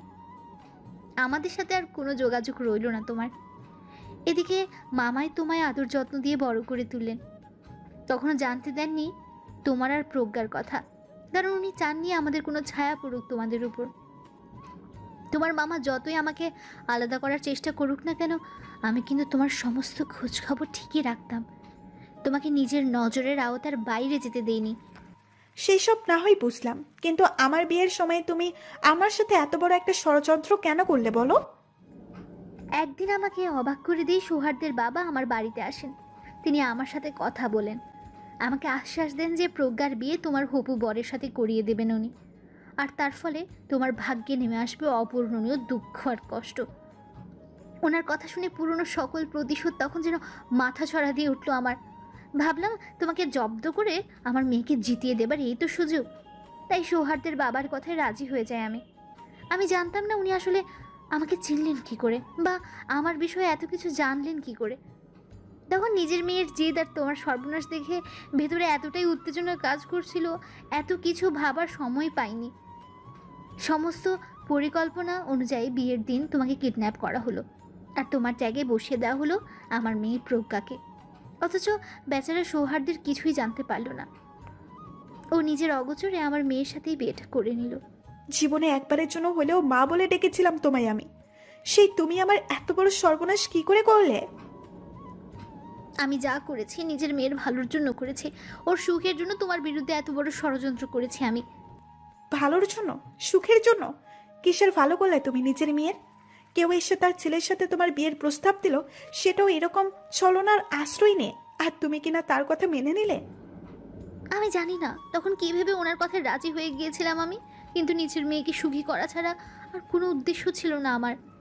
না, মিথ্যা বলছো তুমি। শুধু নিজের মেয়ের সুখের জন্য না, আমাকে দুঃখ আর কষ্ট দেবার পৈশাচিক আনন্দ তোমার বিবেক বুদ্ধি লোপ পাইয়ে দিয়েছিল, তাই এত বড় একটা অন্যায় করলে তুমি। আর সুখ? কিসের সুখ? তুমি জানো তুমি নিজের অজান্তে মেয়ের কত বড় সর্বনাশ করে দিয়েছ? সর্বনাশ? কিসের সর্বনাশ করেছি আমি? দেখো তোমার কথা কিছুই বুঝতে পারছি না আমি সুহাদ্দের বাবার কথা বলছি। তুমি নিশ্চয়ই জানো না ওই লোকটার মুখের উদ্দেশ্য কি। কি ভেবেছ উনি সেদিন এমনি এমনি তোমার মেয়েকে ছেলের বউ করে নিয়েছেন? ওনার উদ্দেশ্য কখনোই নিজের ছেলে বা তোমার মেয়ের ভালো করা ছিল না। তাহলে কি ছিল তার উদ্দেশ্য? খুন। নিজের ছেলেকে খুন করাই একমাত্র উদ্দেশ্য তার। তোমার মেয়ে অর্থাৎ প্রজ্ঞাকে সুহাদ্দের সাথে বিয়ে করানো ওনার ষড়যন্ত্রের একটা অংশ ছিল, আর কিছুই না। এতে শুধু ওনার নিজের ব্যক্তির স্বার্থ ছাড়া আর কিছুই ছিল না। শ্রেষ্ঠা মুখে খুনের কথা শুনে ঘাবড়ে গেল প্রজ্ঞার মা, মানে নকল শ্রেষ্ঠার মা। খুন? এসব কি বলছো তুমি? আর উনি ওনার নিজের ছেলেকে খুন কেন করতে যাবেন? তোমার কথা বিশ্বাস করতে পারছি না আমি। হ্যাঁ, এটাই সত্যি, আর তার প্রমাণ আমি নিজে। উনি এতদিন আমাকে ব্যবহার করেছেন নিজের ছেলের সর্বনাশের জন্য। ভাগ্যিস সে জঘন্য পাপটা করার আগে ওই বুড়োর আসল রূপটা চলে এসেছে আমার সামনে, নয়তো অনেক বড় অনর্থ হয়ে যেত। তোমার কথা শুনে ভয়ে হাত পা ঠান্ডা হয়ে আসছে আমার। ওই লোকটা এতটা মারাত্মক সত্যি আগে স্বপ্নেও ভাবতে পারিনি আমি। তা না হলে নিজের সন্তানকে কেউ খুন করার কথা ভাবতে পারে? হ্যাঁ। আচ্ছা একটা কথা বলো, আমার মেয়ে কোথায়? ও ভালো আছে তো? নিজের মেয়ের জন্য খুব চিন্তা তোমার, তাই না? প্রজ্ঞার মা কোনো উত্তর না দিয়ে মাথা নিচু করে রইলেন। কি হলো, কথা বলছো না কেন? আমি জানি মেয়ের জন্য অনেক চিন্তা তোমার। ভেবো না, সে সুস্থ স্বাভাবিক অবস্থাতেই আছে, এই যেমন তুমি রয়েছো এখানে। তোমরা আমার মেয়েকেও বন্দি করে রেখেছো, তাই না? দেখো আমি তো সব স্বীকার করে নিয়েছি। আর কি জানবার আছে আমার থেকে তোমার? দয়া করে ছেড়ে দাও। তোমাকে বন্দি করে ফেলে রাখার কোনো উদ্দেশ্য নেই আমার। সম্পর্কের অমর্যাদা তুমি করতে পারো, কিন্তু আমি জেমিন রহমানের মেয়ে। সে আমার সম্পর্কে আমার মামি হলেও মায়ের থেকে কোনো অংশে কম নয়। আমাকে সে এমন কোনো শিক্ষা দেয়নি যা কাছের মানুষকে আঘাত করতে সাহায্য করে। তুমি আমায় নিজের মেয়ে নাই ভাবতে পারো, কিন্তু তাই বলে তুমি আমার বাবার স্ত্রী এটা অস্বীকার করতে পারি না আমি। আমায় ক্ষমা করে দে মা। আমি জানি তোর সাথে যা করেছি আমি তার সামনে পৃথিবীর কোনো ক্ষমাই পর্যাপ্ত নয়, কিন্তু এছাড়া আর কি উপায় আছে আমার কাছে? তুই বল কি করলে আমায় ক্ষমা করে দিবি তুই? আমি তোমায় ক্ষমা করার কেউ নেই। তাছাড়া শুধু ক্ষমা লাভ মানুষকে কখনোই পরিশুদ্ধ করে না। পরিশুদ্ধ করে তার অন্তরের পরিবর্তন, তার অনুতপ্ত উপলব্ধি। যে অন্যায় করেছো জীবনে, সৃষ্টিকর্তার কাছে প্রতিজ্ঞা করো তার পুনরাবৃত্তি হবে না আর কখনো। সেটাই হবে আমার তরফ থেকে তোমার আসল ক্ষমা। এবার চলো। কোথায় যাব আমি? নিজের মেয়ের কাছে। তাকে মুক্ত করতে হবে না তোমায়? কিন্তু কোনো কিন্তু নয়। তবে এখানেই শেষ নয়, আমাদের আরও একটা বড় কাজ বাকি এখনো। সেটা বলো সুহাদ্দের বাবার পর্দা ফাঁস করা, ওনার সকল রহস্য খুঁজে বের করা। ঠিক কোন কারণে নিজের ছেলেকে খুন করতে চাইছেন তিনি, সেটা জানতে হবে আমাদের। ওনার এই ভালো মানুষের আড়ালে চালানো ষড়যন্ত্র আর বেশি দিন চলতে দেওয়া যাবে না। আমিও এর শেষ দেখতে চাই। ঠিক আছে মা, চল। আর আমি তোকে কথা দিচ্ছি, তোকে যথাসাধ্য সাহায্য করব আমি। ওই লোকটার একটা শাস্তি হোক আমিও চাই। যথেষ্ট খেলা করে নিয়েছে আমাদের সকলকে নিয়ে, এবার ওর মুখোশ টেনে খুলে ফেলার সময়। শ্রেষ্ঠা বুঝতে পারে প্রজ্ঞার মায়ের সত্যি বদল ঘটেছে। নিজের কৃতকর্মের জন্য সে যথেষ্ট অনুতপ্ত। এরপর শ্রেষ্ঠা তার সকল বাঁধন খুলে দিল। একটু পরে দুজনে মিলে শহরের উদ্দেশ্যে রওনা দেয়। এদিকে আমার বাড়িতে প্রজ্ঞা মানে নকল শ্রেষ্ঠার সামনে বসে আছি আমি। ওর সামনে শ্রেষ্ঠার রেখে যাওয়া খাবারগুলো এখনও পড়ে আছে, এখনও কিছুই মুখে তোলেনি। আমি প্রজ্ঞাকে নিজের বাবার সকল ষড়যন্ত্রের কথা খুলে বলি। সে যে আমাকে খুন করার জন্য উদ্গ্রীব হয়ে আছে এটা শুনে বেশ অবাক হয়ে যায় প্রজ্ঞা। অবশ্য ও সেদিন একটা ভুল করেছিল আমার সাথে, আর সেই কাজটা অনেকটা নিজের নিয়ন্ত্রণের বাইরে চলে যাবার জন্যই হয়েছিল। প্রজ্ঞা এখন নিজের সমস্ত কৃতকর্মের জন্য অনুতপ্ত। ও সত্যিই আমার ক্ষতি কখনোই চায়নি, শুধুমাত্র সংসার করতে চেয়েছিল আমার সাথে। তবে শ্রেষ্ঠার সাথে যা করেছে তার জন্য হয়তো কখনোই ক্ষমা করতে পারবো না ওকে। এর উপযুক্ত শাস্তিও ওকে দেবো আমি, তবে সেটা এখন নয়। কি হলো, এভাবে না খেয়ে থাকলে তো মরে যাবে, খেয়ে নাও কিছু। আমি খাবো না কিছুই। আর আমি তো মরেই যেতে চাই। এই অভিশপ্ত জীবন নিয়ে আর কি হবে? নাটক করুন আমার সামনে, তাড়াতাড়ি খেয়ে নাও। আমি নাটক করি বলে মনে হচ্ছে তোমার? কি মনে হবে আর, তোমার আপাদমস্তক নাটক আর ছলনায় পরিপূর্ণ। আমার ভাবতে ঘৃণা লাগছে তোমার সাথে স্বামী স্ত্রীর সম্পর্ক করেছি আমি। কীভাবে পারলে এটা আমার সাথে করতে? কেন এক কথা বারবার বলে কি আনন্দ পাচ্ছ তুমি আমায় বলবে? এর থেকে বরং মেরে ফেলো আমায় তুমি। বাহ, এ তো এখন পুরো সিনেমা দেখছি। এতক্ষণ তাও ছিল শুধু নাটকের পর্যায়ে। আমায় ছাড়বে না তাই তো? ছাড়বো না বলিনি, তবে তোমার এখানে যে বন্দি করেছে তোমাকে মুক্ত করার কাজটাও তো তার হওয়া উচিত, তাই না? আমি শুধু পাহারা দিচ্ছি তোমায়। শ্রেষ্ঠার কথা বলছো? হ্যাঁ। আচ্ছা, তোমার বাবা যদি সন্দেহ করে ওকে বা ধরে ফেলে ও আমি নই, তখন কি হবে? কেন, তোমার খুব চিন্তা হচ্ছে বুঝি ওর জন্য? এত দরদ আগে কোথায় ছিল? বলো বলো, যত খুশি বলে নাও আমায়, কিন্তু আমার সত্যি ওর জন্য চিন্তা হচ্ছে। এটা তুমি বিশ্বাস না করলেও আমার চিন্তা পাল্টে যাবে না। বাট কম বকো, যা দিয়েছে কেউ উদ্ধার করো। তোমায় মেরে জেলে দিতে চাই না আমি। তুমি যতক্ষণ আমায় ক্ষমা না করবে, আমায় বিশ্বাস না করবে, কিচ্ছু খাবো না আমি। না খেয়ে মরে যাব দরকার হলে। আবার নতুন নাটক? ক্লান্ত হয়ে যাচ্ছি তোমার নাটক দেখতে দেখতে। করে নাও, এখন তো অপমান ছাড়া আর কিছুই জুটবে না আমার ভাগ্যে, আমি জানি। আমি তখন কিছু বলতে যাব, ঠিক তখন কলিং বেল বেজে উঠল। নিশ্চয়ই শ্রেষ্ঠা এসেছে। এই সময় ও ছাড়া আর কারোর আসার কথা নয় এখানে। স্টোররুমের দরজা বন্ধ করে ড্রয়িং রুমের দিকে চলে গেলাম আমি। তারপর দরজা খুললাম। দরজা খুলতে দেখি সামনে বাবা দাঁড়িয়ে আছে। বাবাকে এই সময় বাড়িতে দেখে প্রচণ্ড ভয় হতে লাগলো আমার। এই সময় ওনার বাড়িতে আসাটা মোটেও ঠিক হলো না। এখন নকল শ্রেষ্ঠা অর্থাৎ প্রজ্ঞাকে বাড়িতে বন্দি অবস্থায় দেখে ফেললে কি হবে, সেই ভয়েই হাত পা কাঁপছে আমার। কি হলো, আমাকে দেখে যেন ভয় পেয়ে গেলি? কি ব্যাপার? ভয় পাবো কেন? কি যে বলো না, ভেতরে আসো। শেষটা ফিরবে কবে? কিছু বলে গেছে তোকে? না, কিছু বলে যায়নি। ও, আমাদের কথা শেষ হতে না হতে উপরের রুম থেকে একটা চিৎকারের শব্দ ভেসে আসলো। আমি বেশ বুঝতে পারলাম কণ্ঠস্বরটা প্রজ্ঞা, আর কারণ নয়। বদমাস মেয়েটা ঠিক একটা অঘটন ঘটিয়ে ছাড়লো। এদিকে বাবা হক চোখে উঠলেন শব্দটা শুনে। কি হলো? ওপরের রুম থেকে চিৎকারের আওয়াজ ভেসে আসলো কার? আমাকে উদ্দেশ্য করে প্রশ্ন করলো বাবা। কি হলো, ওপরের রুম থেকে চিৎকারের আওয়াজ ভেসে আসলো কার? কি যে বলো না, কার চিৎকারের আওয়াজ আসবে ওপর থেকে? এই বাড়িতে আমি আর তুমি ছাড়া কে আছে? কিন্তু আমি যে স্পষ্ট শুনতে পেলাম। আরে তুমি ভুল শুনেছো। না মানে ভুল বলতে হয়তো বুঝতে ভুল হয়েছে তোমার। কি বলছিস কি তুই? শব্দটা হয়তো পাশের বিল্ডিং থেকে এসেছে। কেন, সেরকম কিছু কি হতে পারে না? হ্যাঁ, ঠিক বলছিস, তাও হতে পারে।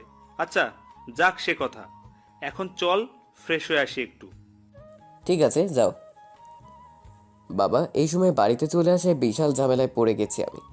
একবার স্টোর রুমে নকল চেষ্টাকে বন্দি অবস্থায় দেখতে পেলেই সর্বনাশ ঘটবে। জানি না তখন আমি কি করে সামাল দেব। এ ভেবে সোফার উপরে বসে পড়লাম আমি। না, একবার উপরে যেতেই হবে। তখন না হয় কোনো একটা অজুহাত দিয়ে কাটিয়ে নিয়েছি নিজেকে, কিন্তু বারবার তো আর আমার এক অজুহাত শুনবে না কেউ। ভুলটা আমারই। ওর মুখটা বেঁধে রেখে আসলেই ফালতু টেনশন বয়ে বেড়াতেই হতো না। এখন উপরে গিয়ে তাই করতে হবে, যাতে ও আর ঝামেলা না করতে পারে। এই ভেবে সোফা ছেড়ে উঠে পড়ি আমি। উঠে দাঁড়াতেই দেখি বাবা পা টিপে টিপে এগিয়ে আসছে আমার দিকে। উনি হয়তো ভাবতে পারেনি আমি দেখে ফেলবো তাকে। তার ডান হাতটা পেছনে লুকানো, আমার দিকে অপলক দৃষ্টিতে তাকিয়ে ধীরে ধীরে এগিয়ে আসতে লাগলো। আমি তারই আচরণে বেশ ভীত সন্ত্রস্ত হয়ে পড়ি। তার মতিগতি ঠিক বুঝতে পারছি না। বাবা, কি হলো? কিছু বলবে? কি হলো? কোনো কথা বলছো না কেন? কিছু তো বলো। আমার কোনো প্রশ্নের উত্তর না দিয়ে একেবারে আমার নিকটে চলে আসলো সে। ওনার এই আচরণে পুরো হতভম্ব হয়ে গেছি আমি। পেছন থেকে সে নিজের হাতটা বের করে আনলো এক পর্যায়ে। তার হাতে একটা লোহার রড। আমাকে কিছু বুঝে ওঠার সুযোগ না দিয়ে রডটা দিয়ে সজোরে আমার মাথায় একটা আঘাত করলো। আঘাত করে মেঝেতে ফেলে দিল আমায়। যদিও তখন আর কিছু ভাবার পরিস্থিতিতে নেই আমি, তবে এইটুকু বুঝতে পারছি বাবা নিশ্চয়ই নকল সৃষ্টাকে দেখে ফেলেছে। আর ওই হয়তো সবটা জানিয়ে দিয়েছে তাকে। এই লোহার রডটা স্টোর রুম ছাড়া আর কোথাও থেকে পাওয়ার কথা নয়। তার মানে আমার ধারণায় সত্যি। চারপাশটা অন্ধকার হয়ে আসতে লাগলো আমার। বুঝতে পারলাম জ্ঞান হারাতে চলেছি আমি। এরপর আর কিছু মনে নেই। চোখ মেলে দেখতে পাই স্টোর রুমে হাত পা বাঁধা অবস্থায় বন্দী হয়ে আছি আমি। নকল শ্রেষ্ঠা নেই রুমে, শুধু আমি একা। মেয়েটা আবারও ধোঁকা দিল আমায়। ওকে বিশ্বাস করাটাই ভুল হয়েছিল আমার। যদি ওর সামান্যতম পরিবর্তন আসতো, ওর ভাবনায় আমার সাথে কিছুতেই এটা করতে পারতো না। টের পেলাম কেউ আসছে রুমের দিকে। একটু পরে দেখলাম সে আর কেউ নয়, বাবা এসে আমার সামনে একটা চেয়ারে বসলো। তার হাতে একটা পিস্তল। পিস্তলটা পকেট থেকে বের করে আমার সামনে টেবিলের ওপরে রাখলো। তারপর আমাকে উদ্দেশ্য করে বলতে লাগলো, কি খবর মিস্টার সৌহার্দ্য? তার মানে জ্ঞান ফিরেছে? তুমি আমার বাবা হয়ে এটা করতে পারলে আমার সাথে? বলো, এত বড় প্রতারণা কি করে করলে আমার সাথে? প্রতারণা করেছি? কিসের প্রতারণা করেছি আমি? আবার জিজ্ঞেস করছো কিসের প্রতারণা করছো? তুমি পিতা হয়ে নিজেই ভাবে নিজের সন্তানকে পেছন থেকে ছুরি বসিয়ে দিলে। কোনো বাবা এত বড় একটা জঘন্য কাজ কি করে করতে পারে তার ছেলের সাথে? আমি সত্য ভেবে পাচ্ছি না। একদম ঠিক বলেছ। কোনো বাবা তার ছেলের সাথে এমন কাজ করতেই পারে না। আর আমি তো... কি তুমি? কি হলো, থেমে গেলে কেন বাবা? এই থামো তো, বারবার কাকে এত বাবা বাবা বলছো? তোমার মুখ থেকে এই ডাকটা শুনে শুনে বিরক্ত হয়ে গেছি আমি। তুমি নিজের ছেলেকে খুন করতে চাইতেই পারো, কিন্তু তাই বলে আমি তো আর আমাদের সম্পর্কটা অস্বীকার করতে পারি না। কে তোমার বাবা, কে ছেলে? যদি সম্পর্কের এতটাই গুরুত্ব তোমার কাছে, তবে শুনে রাখো, না আমি তোমার বাবা না তুমি আমার ছেলে। আমার ছেলে একটাই, আর সে হলো মিছিল, আর কেউ নয়। বাবার কথা শুনে রীতিমতো চমকে গেলাম আমি। কি বলছো তুমি এগুলো? আমি জানি তুমি আমাকে অনেক ঘৃণা করো, সেই কারণে এগুলো বলছো এখন, তাই না? যারা ঘৃণার বস্তু তাদেরকে কেবল ঘৃণাই করা যায়। আমার মনে তোমার জন্য ঘৃণা ছাড়া আর কোনো কিছুরই স্থান নেই, না কোনো দিন ছিল। আর আমি কোনো মিথ্যে বলছি না তোমায়। তোমার বাবা আমি নই। কি বলতে চাও খুলে বলো আমায়। আর আমার প্রতি এত কিসের ঘৃণা তোমার, সেটাও বলো। সত্যি শুনতে চাও তোমার প্রতি কিসের ঘৃণা আমার? সেটা জানতে পারলে দেখো, তোমার নিজেরই হয়তো লজ্জা আর ঘৃণায় মরে যেতে ইচ্ছে করবে। অবশ্যই এমনিতেও তোমায় আর বেশিক্ষণ বাঁচিয়ে রাখবো না আমি। মরার আগে এই শেষ ইচ্ছেটা পূরণ করেই দেই। হ্যাঁ বলো, আমিও জানতে চাই। তুমি আমায় মারতে চাও, তাই তো? মেরে ফেলো, কিন্তু তার আগে আমাকে বলো আমার উপর কিসের এত রাগ তোমার? কেন খুন করতে চাও আমায় তুমি? এই প্রশ্নের উত্তর না জেনে মরেও শান্তি পাবো না আমি। কি অন্যায় করেছি আমি তোমার সাথে বলো, যার কারণে এমন নিষ্ঠুর আচরণ করছো? অন্যায় তুমি করনি তো। অন্যায় করেছে তোমার নষ্টা মা আর তার পরিবার। মুখ সামলে কথা বলো। তুমি আমার মৃত মায়ের উপরে এত বড় একটা আরোপ দিচ্ছ কোন সাহসে? তো কি বলবো আর? যে মহিলা বিয়ের আগে কোনো পুরুষের সন্তান গর্ভধারণ করে, সে নষ্টা না তো কে নষ্টা? আমার প্রশ্নের উত্তর দাও তুমি। কি বলছো কি তুমি এগুলো? আমার মা এমন কাজ করতে পারে আমি মরে গেলেও বিশ্বাস করি না তোমার কথা। নিজের দোষ ঢাকার জন্য আমার মৃত মাকে অপবাদ দিচ্ছ তুমি। আর সে তো শুধু আমার মা নয়, তোমারও স্ত্রীও সে। অবশ্য তোমার মতো মানুষের পক্ষে সব সম্ভব, এইটুকু বুঝে গেছি আমি। তুমি যা বোঝার বুঝে নাও, কিন্তু তাই বলে সত্যিটা পাল্টে যাবে না। সত্যি? কিসের সত্যি? যখন তোমার মায়ের সাথে বিয়ে হয় আমার, তুমি তার গর্ভে প্রতিপালিত হচ্ছ, তখন ঠিক মাত্র 4 মাসের অন্তঃসত্ত্বা তোমার মা। আমি এখনো জানি না তোমার কথা কতটুকু সত্যি। যদি ভুলেও তাই হয়ে থাকে, তবে আমার আসল বাবা কে বলো? কার ঔরসে জন্ম হয়েছিল আবার? কার ঔরসে জন্ম হয়েছে এই বলে বাবা হো হো করে হাসতে লাগলো। কি হলো, হাসছো কেন তুমি? সেটা তো নিজেই জানি না আমি। শুধু শুধু আমি কেন, পৃথিবীর কেউ জানে না তোমার বাবা আসলে কে, এমনকি তোমার মাও না। মানে? মানে কি শুনলে নিজের কানকে বিশ্বাস করতে পারবে তো? তুমি তো একেবারেই বিশ্বাস করো না আমায়। বলো। মানে হলো এটাই, তোমার জন্ম সাধারণভাবে হয়নি, কারো ধর্ষণের ফলে জন্মেছে তুমি। তোমার মায়ের ওপর একদল পশু হামলা চালায়, সেই নরপশুদের ভেতর থেকে কারো একজনের অংশ থেকে যায় তোমার কুমারী মায়ের ভেতরে। আর আজ সেই অংশটা আর কেউ নয়, তুমি নিজেই, যার না আছে কোনো পরিচয়, কোনো ধর্ম, কোনো বংশ। তবে বুঝে নাও কে তুমি। তুমি তো কখনো মানুষের পর্যায়েই পড়ো না। রাস্তার পশু আর তোমার ভিতরে কি তফাৎ আছে একটু বলবে আমায়? এখনো জিজ্ঞেস করবে কেন ঘৃণা করি তোমায় আমি? বাবার কথাগুলো লোহার শেলের মতো বাজছে আমার বুকে। মনে হচ্ছে সেই শেলের আঘাত বুকটাকে রক্তাক্ত করে দিচ্ছে আমার। জীবনের এই পর্যায়ে এসে এত বড় একটা তিক্ত সত্যের মুখোমুখি হব কখনো ভাবতে পারিনি। অশ্রুসিক্ত চোখে আবারও বাবাকে প্রশ্ন করি, আমার মায়ের এত বড় সর্বনাশ হলো কি করে? কি ঘটেছিল সেদিন তার সাথে? বলো আমায়। আজ থেকে 28 বছর আগের কথা। তোমার মা একটি বেসরকারি প্রতিষ্ঠানে চাকরি করত। আর্থিক অবস্থার দিক থেকে তার পরিবার খুব একটা সচ্ছল ছিল না, তাই বাধ্য হয়ে এই পেশা বেছে নিয়েছিল তোমার মা। অফিস থেকে ফিরতে তার অনেক দিন বেশ রাত হতো, কখনো 9টা, কখনো 10টা। তো কোন একদিন রাত 8:30টার দিকে অফিস থেকে বের হয়ে রাস্তার গাড়ির জন্য অপেক্ষা করতে থাকে সে। সেদিন আবহাওয়াটা বেশ প্রতিকূলে ছিল, ভারী বৃষ্টি, সাথে ঝড়ো বাতাস বয়ে চলেছে ক্রমাগত।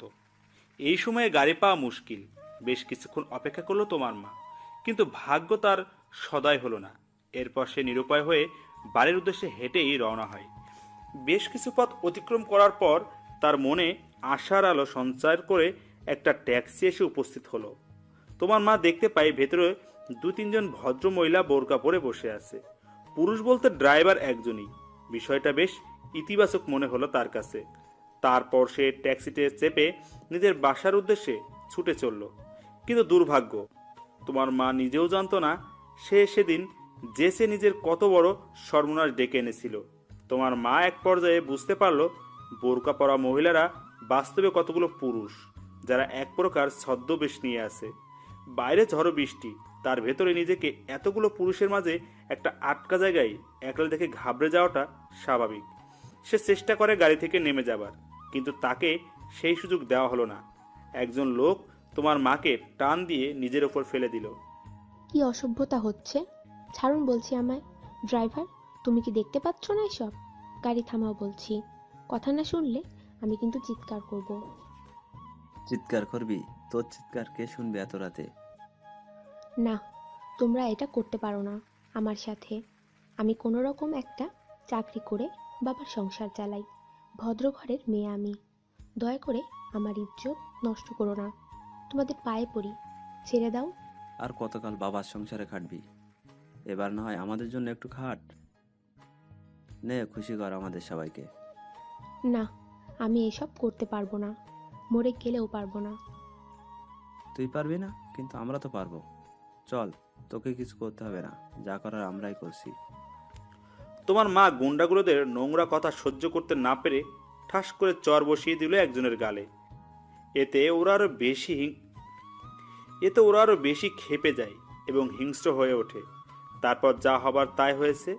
চলন্ত গাড়িতে বসে তোমার মা সেদিন কতগুলো গুন্ডাদের হাতে ধর্ষণ হয়। গাড়ির ড্রাইভারও ওদের দলেই ছিল, তার হাত থেকেও ছাড় পায়নি তোমার মা। আর তুমি সেদিনের সেই গুন্ডাগুলোদের ভেতরেই কারোর পাপের ফল। হয়তো সেই ড্রাইভারের, নয়তো তার যাকে চর মেরেছিল তোমার মা, নয়তো অন্য কারো। কথাগুলো শুনছি আর চোখ বেয়ে জল গড়িয়ে পড়তে লাগলো আমার।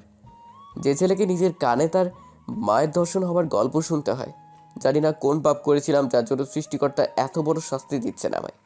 তবে যাই ঘটুক না কেন, আমার মৃত মায়ের উপর থেকে এতটুকু সম্মান বা শ্রদ্ধাবোধ কমে যায়নি আমার। বিপরীতে এখন আফসোস হচ্ছে আমার তার এত বড় ত্যাগের উপযুক্ত মর্যাদা দিতে পারেনি তাকে। তার আগেই মা ছেড়ে চলে গিয়েছেন আমায়। তথাকথিত আমার বাবা বলে ডাকা লোকটাকে উদ্দেশ্য করে বলি, তুমি এত সুন্দরভাবে আমার মায়ের সাথে ঘটা অন্যায়ের বর্ণনা করলে আমার কাছে, আবার তাকে নষ্টা বলছো কোন মুখে? বিবেক বুদ্ধি কি সব বিসর্জন দিয়ে ফেলেছো? আর তুমি সব কিছু জেনেও কেন বিয়ে করতে গেলে আমার মাকে, যদিও তোমার চোখে এতটাই খারাপ সে? না, আমি তো প্রথমে কিছুই জানতাম না। হ্যাঁ, তবে আমার বুড়ো বাপ আর মা ঠিক জানতো। ওরা বাধ্য করলো আমায় বিয়েটা করতে। তখন তাদের কথা পালন করা ছাড়া কোনো উপায় ছিল না আমার কাছে। কেন উপায় ছিল না? যখন আমার মাকে মন থেকে মেনে নিতেই পারোনি, পালিয়ে গেলে না কেন তুমি? পালিয়ে কোথায় যেতাম আমি পালিয়ে গেলে না খেয়ে মরতে হতো আমায়। বাবার সম্পত্তির কানা করিও জুটত না আমার ভাগ্যে। তাই বাধ্য হয়েই বিয়েটা করেছিলাম। আর ঠিক সেই দিন মনে মনে শপথ করেছিলাম, তুমি জন্মানোর পরেই শেষ করে দেব তোমায়, যাতে তোমার ওই নোংরা দূষিত মুখ রোজ দেখতে না হয় আমার। কিন্তু আমার দুর্ভাগ্য, আমি বহুবার সুযোগ পেয়েও তোমার কোনো ক্ষতি করতে পারিনি। বারবার আমার হাত ফসকে বেরিয়ে গেছে তুমি। তোমায় মারতে না পারার যন্ত্রণা রোজ তাড়িয়ে বেড়াতো আমায়। রাতে ঘুমাতে পারতাম না, কখন তোমার লাশটা নিজের চোখের সামনে দেখবো আমি। আমার মাকেও তুমি মেরেছো, তাই না? আমি এবার বুঝতে পেরেছি, আমার মায়ের মৃত্যুর পেছনে নিশ্চয়ই তোমার হাত আছে। না, আমি কাউকে কিছু করিনি। মিথ্যে বলছো তুমি। তুমি আমাকে মারতে পারো, যেটা নিজের মুখে স্বীকার করছো তুমি। আমার মাকে তুমি মেরেছো। তোমার মতো জানোয়ারের পক্ষে সব সম্ভব। পৃথিবীর সব থেকে জঘন্য কাজটাও তোমার পক্ষে করা সম্ভব। বললাম না, আমি কিচ্ছু জানি না। তোমার মাকে মারিনি আমি। এমনিতেই তোমায় একটু পরেই মেরে ফেলবো আমি। আমার বন্দুকের গুলি তোমার বুক ঝাঁঝরা করে দেবে। তোমায় মিথ্যে বলবো আমি কিসের ভয়? তাছাড়া এত কেন জানতে চাইছো তুমি? তুমি জিজ্ঞেস করলেই আমি সব তো গড়গড় করে বলে দেবো না তোমায়। আমি মনে মনে ভাবছি, সত্যিই তো, যে আমাকে একটু পরেই পৃথিবী থেকে সরিয়ে দেবার জন্য প্রস্তুতি নিচ্ছে। যে নিজের সমস্ত কৃতকর্মের কথা স্বীকার করলো নিজের মুখে। মাকে খুন করলো সেটা বলতে সমস্যা কোথায়? তবে কি মায়ের খুন অন্য কারোর হাতে হয়েছে? যদিও আমার সেদিন একটি মেয়ের সাথে ধস্তাধস্তি হয়েছিল আমার, কিন্তু তাকে তো আর আমি সরাসরি মাকে খুন করতে দেখিনি। সে আমার মায়ের খুনই, এটা ধারণা মাত্র আমার। তবে কি এটা হতে পারে মায়ের খুন নকল চেষ্টার কাজ, যা কানের দুল পেয়েছিলাম আমি? কিন্তু ও আমার মাকে কেন মারতে যাবে? শুধু নকল চেষ্টা নয়, মাকে যদি এই লোকটা খুন না করে অন্য কেউ খুন করে থাকে, তবে তার কারণটা কি? আমার মায়ের সাথে কি যোগাযোগ তার? কি এত ভাবছো? এখন আর এত ভেবে কি হবে? আমার হাতটা যে বড্ড নিষ্পিস করছে। সে চাইছে কখন আমি পিস্তলটা তুলে তোমার মাথা বরাবর শেষ গুলিটা চালিয়ে দেই। আর যখন সব জেনেই গেছো তুমি, আর কিছুতেই বাঁচিয়ে রাখা যাবে না তোমায়। তুমি আমায় অনেক আগেই মেরে দিয়েছো। তোমার এই গুলি আর কি মারবে আমায়? মরতে ভয় পাই না আমি। তবে একটাই আফসোস রয়ে গেল, মায়ের খুনিকে জেনে যেতে পারলাম না। জানো তো, এক জীবনে সব ইচ্ছে পূরণ হয় না মানুষের। শুভ কাজে আর দেরি করতে চায় না। গুড বাই মাই সন। এই বলে সে আমার মাথা বরাবর পিস্তলটা তাক করলো আমার। নিজের মৃত্যুকে যেন সাক্ষাৎ থেকে দর্শন করছি আমি। চোখ বন্ধ করে মৃত্যুর জন্য অপেক্ষা করছি, কারণ আমি ভালো করে জানি আজ এই নরপশু থেকে রক্ষা নেই আজ আমার। হঠাৎ আমাকে অবাক করে দিয়ে আমার তথাকথিত বাবা চিৎকার দিয়ে মাটিতে লুটিয়ে পড়লো। আমি লক্ষ্য করলাম তার বাহুতে একটা ছুরি বিঁধে আছে। স্টোররুমের দরজার সামনে দাঁড়িয়ে শ্রেষ্ঠা আর নকল শ্রেষ্ঠার মা, সাথে নকল শ্রেষ্ঠাও আছে। তবে ছুরিটা কার হাত থেকে ছুটে সেটা বুঝতে পারছি না আমি। হঠাৎ আমাকে অবাক করে দিয়ে আমার তথাকথিত বাবা চিৎকার দিয়ে মাটিতে লুটিয়ে পড়ল। আমি লক্ষ্য করলাম তার বাহুতে একটা ছুরি বিঁধে আছে। স্টোররুমের দরজার সামনে দাঁড়িয়ে শ্রেষ্ঠা আর নকল শ্রেষ্ঠার মা, সাথে নকল শ্রেষ্ঠাও আছে। তবে ছুরিটা কার হাত থেকে ছুটে এসেছে বুঝতে পারছি না আমি। তোমার সমস্ত খেলা শেষ। আজ তোমায় নিজের হাতে শেষ করে ফেলবো আমি। এই বলে নকল শ্রেষ্ঠা বাবার দিকে এগিয়ে গেল। শ্রেষ্ঠা ওকে পেছন থেকে বাধা দেয়। না, প্রজ্ঞা ওকে কিছুই করবে না। তুমি ওর যা ব্যবস্থা করার আইন করবে। আমরা আইন হাতে তুলে নিতে পারি না। প্রজ্ঞা শ্রেষ্ঠার কথায় কিছুটা শান্ত হলো। এদিকে শ্রেষ্ঠা আমার দিকে এগিয়ে আসলো, তারপর আমার বাঁধন খুলে দেয়। তুমি ঠিক আছো তো? হ্যাঁ, আমি একদম ঠিক আছি। আমার কথা চিন্তা করো না। না, ও ঠিক নেই। দেখো, শয়তানটা ওর মাথার কি অবস্থা করেছে। রক্তের দাগ এখনো শুকোয়নি। আমাকে উদ্দেশ্য করে প্রজ্ঞা বলল, তারপর আমি আবার প্রজ্ঞাকে উদ্দেশ্য করে বলি, থামো থামো, 1 মিনিট। তোমাকে তো আটকে রেখেছিলাম আমি এই ঘরে, তারপরে তুমি একটা সিন ক্রিয়েট করে ফাঁসিয়ে দিলে আমায়, আবার এখন এসে নাটক করছো। আর তোমাকে এখান থেকে মুক্ত করলো কে? না সুহার্দ, তুমি ভুল ভাবছো। আসলে প্রজ্ঞা বাইরে গিয়ে ফোন করে আমাদের, যাতে আমরা যত দ্রুত সম্ভব এখানে চলে আসি আর আসল কালপিটকে হাতে নাতে ধরে ফেলতে পারি। সে বুঝলাম, কিন্তু এখান থেকে ওকে মুক্ত করলো কে? আগে সেটা বলো আমায়। যখন তোমার বাবা স্টোর রুমে ঢুকে পড়ে, আমাকে দেখে বেশ অবাক হয়ে যায় সে। আমি তাকে সাহায্য করার প্রতিশ্রুতি দিই, বিনিময়ে সে ছেড়ে দেয় আমাকে। আমি জানতাম আজ অনেক বড় অনর্থ ঘটবে তোমার সাথে, তাই এই বুড়োর সাথে নাটক করে বাড়ির বাইরে গেলাম, কিন্তু নিজেও জানতো না ওর জম নিয়ে ফিরবো এই বাড়িতে আমি। একদম ভালো করলেন এটা আমার সাথে তোমরা। আমাকে ধোকা দেবার শাস্তি সবাই পাবে, একে একে সবাইকে শাস্তি দেব আমি। মেঝে থেকে নিজের মাথা তুললো, বাবা বলতে লাগলো, একদম চুপ থাকো তুমি। তোমার এতটুকু ভয় হচ্ছে না আমাদের সবাইকে একসাথে দেখে, তোমার নিজের চোখের সামনে? যাতে সবাইকে নিজের হাতের পুতুল বানিয়ে রেখেছো তুমি, আমাদের সবাইকে ঠকিয়েছো তুমি শুধুমাত্র নিজের স্বার্থে। আজ তো নিস্তার নেই তোমার। দেখো কি করি তোমার সাথে আমরা। শ্রেষ্ঠা বাবাকে উদ্দেশ্য করে বলতে লাগলো। আমি দেখতে পাচ্ছি শ্রেষ্ঠার চোখে ক্রোধের আগুন। শুধু শ্রেষ্ঠা নয়, প্রজ্ঞার চোখ দিয়ে যেন আগুনের লাভা বেরিয়ে আসবে। সত্যি তো, আমার কথা বাদ দিলাম, ওদের দুজনের জীবন নষ্ট হয়েছে শুধুমাত্র এই একটা লোকের জন্য।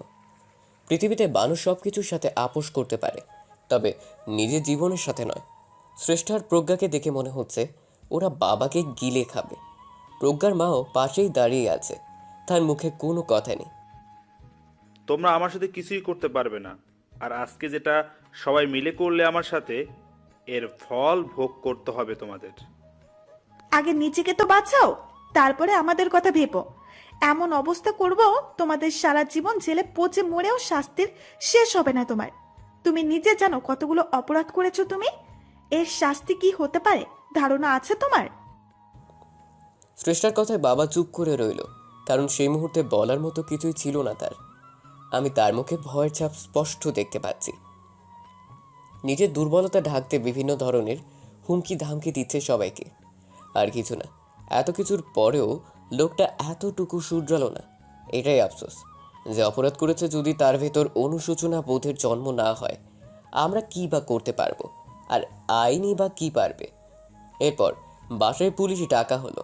আমাকে বন্দি করে খুনের চেষ্টার অপরাধে পুলিশ গ্রেপ্তার করলো তাকে।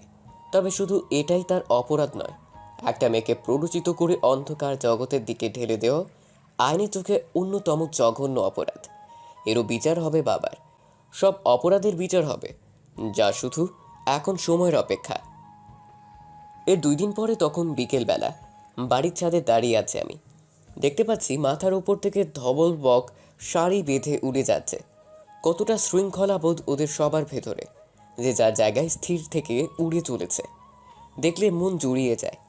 পৃথিবীতে মানুষ নামক প্রাণীর ভেতরে বোধ হয় ন্যায় শৃঙ্খলা বোধের বড্ড অভাব। আমরা তথাকথিত বাবা জেলে তার কৃতকর্মের শাস্তি ভোগ করছে। বাবার সমস্ত রহস্য আমার কাছে জলের মতো পরিষ্কার। এবার আমার মায়ের খুনির রহস্য বেদ করার অপেক্ষা। জানি না কখন আর কবে সেই সত্যি আমার সামনে আসবে। মায়ের মৃত্যুতে বাবার কোনো হাত আছে কিনা এখন পর্যন্ত জানি না আমি। যদি সত্যি তাই থেকে থাকে, তবে আমার কাজ আরও বেশি মুশকিল হয়ে যাবে। অন্যদিকে নকল স্রেষ্ঠা অর্থাৎ প্রজ্ঞা, সেও আমার সন্দেহের বাইরে ছিল না কোনো দিনও। কিন্তু সমস্যা হলো, যাকেই সন্দেহ করি না কেন, কারোর বিরুদ্ধেই উপযুক্ত প্রমাণ নেই আমার কাছে। জানি না কি করে মায়ের খুনি পর্যন্ত পৌঁছবো আমি। হঠাৎ ফোনের ট্রিং ট্রিং শব্দে আমার ভাবনায় চেত পড়ল। পকেট থেকে ফোনটা বের করতে দেখি গেট দারোয়ানের কল। বেশ কিছুদিন গ্রামের বাড়িতে গিয়েছিল, গতকালকেই ফিরে এসেছে। কলটা রিসিভ করলাম। স্যার একটু নিচে আসেন, কেন, কি হয়েছে? একটা পার্সেল এসেছে। পার্সেল এসেছে? কিসের পার্সেল? সেটা তো না খুলে বলতে পারবো না আমি, আপনি নিচে এসে নিয়ে যান। ঠিক আছে, তুমি ওয়েট করতে বলো, আমি এক্ষুনি আসছি। ফোনটা রেখে দ্রুত গ্রাউন্ড ফ্লোরের দিকে গেলাম। গিয়ে দেখি গেট দারোয়ান একটা খাম হাতে নিয়ে দাঁড়িয়ে আছে। আমাকে দেখে আমার দিকে এগিয়ে এলো সে। স্যার এই যে চিঠিটা। কি এটা? এটা পার্সেল? এটাই তো দিয়ে গেলেন। দিয়ে গেলেন মানে? যে এটা নিয়ে এসেছে সে কোথায়? সে তো চলে গেছে স্যার।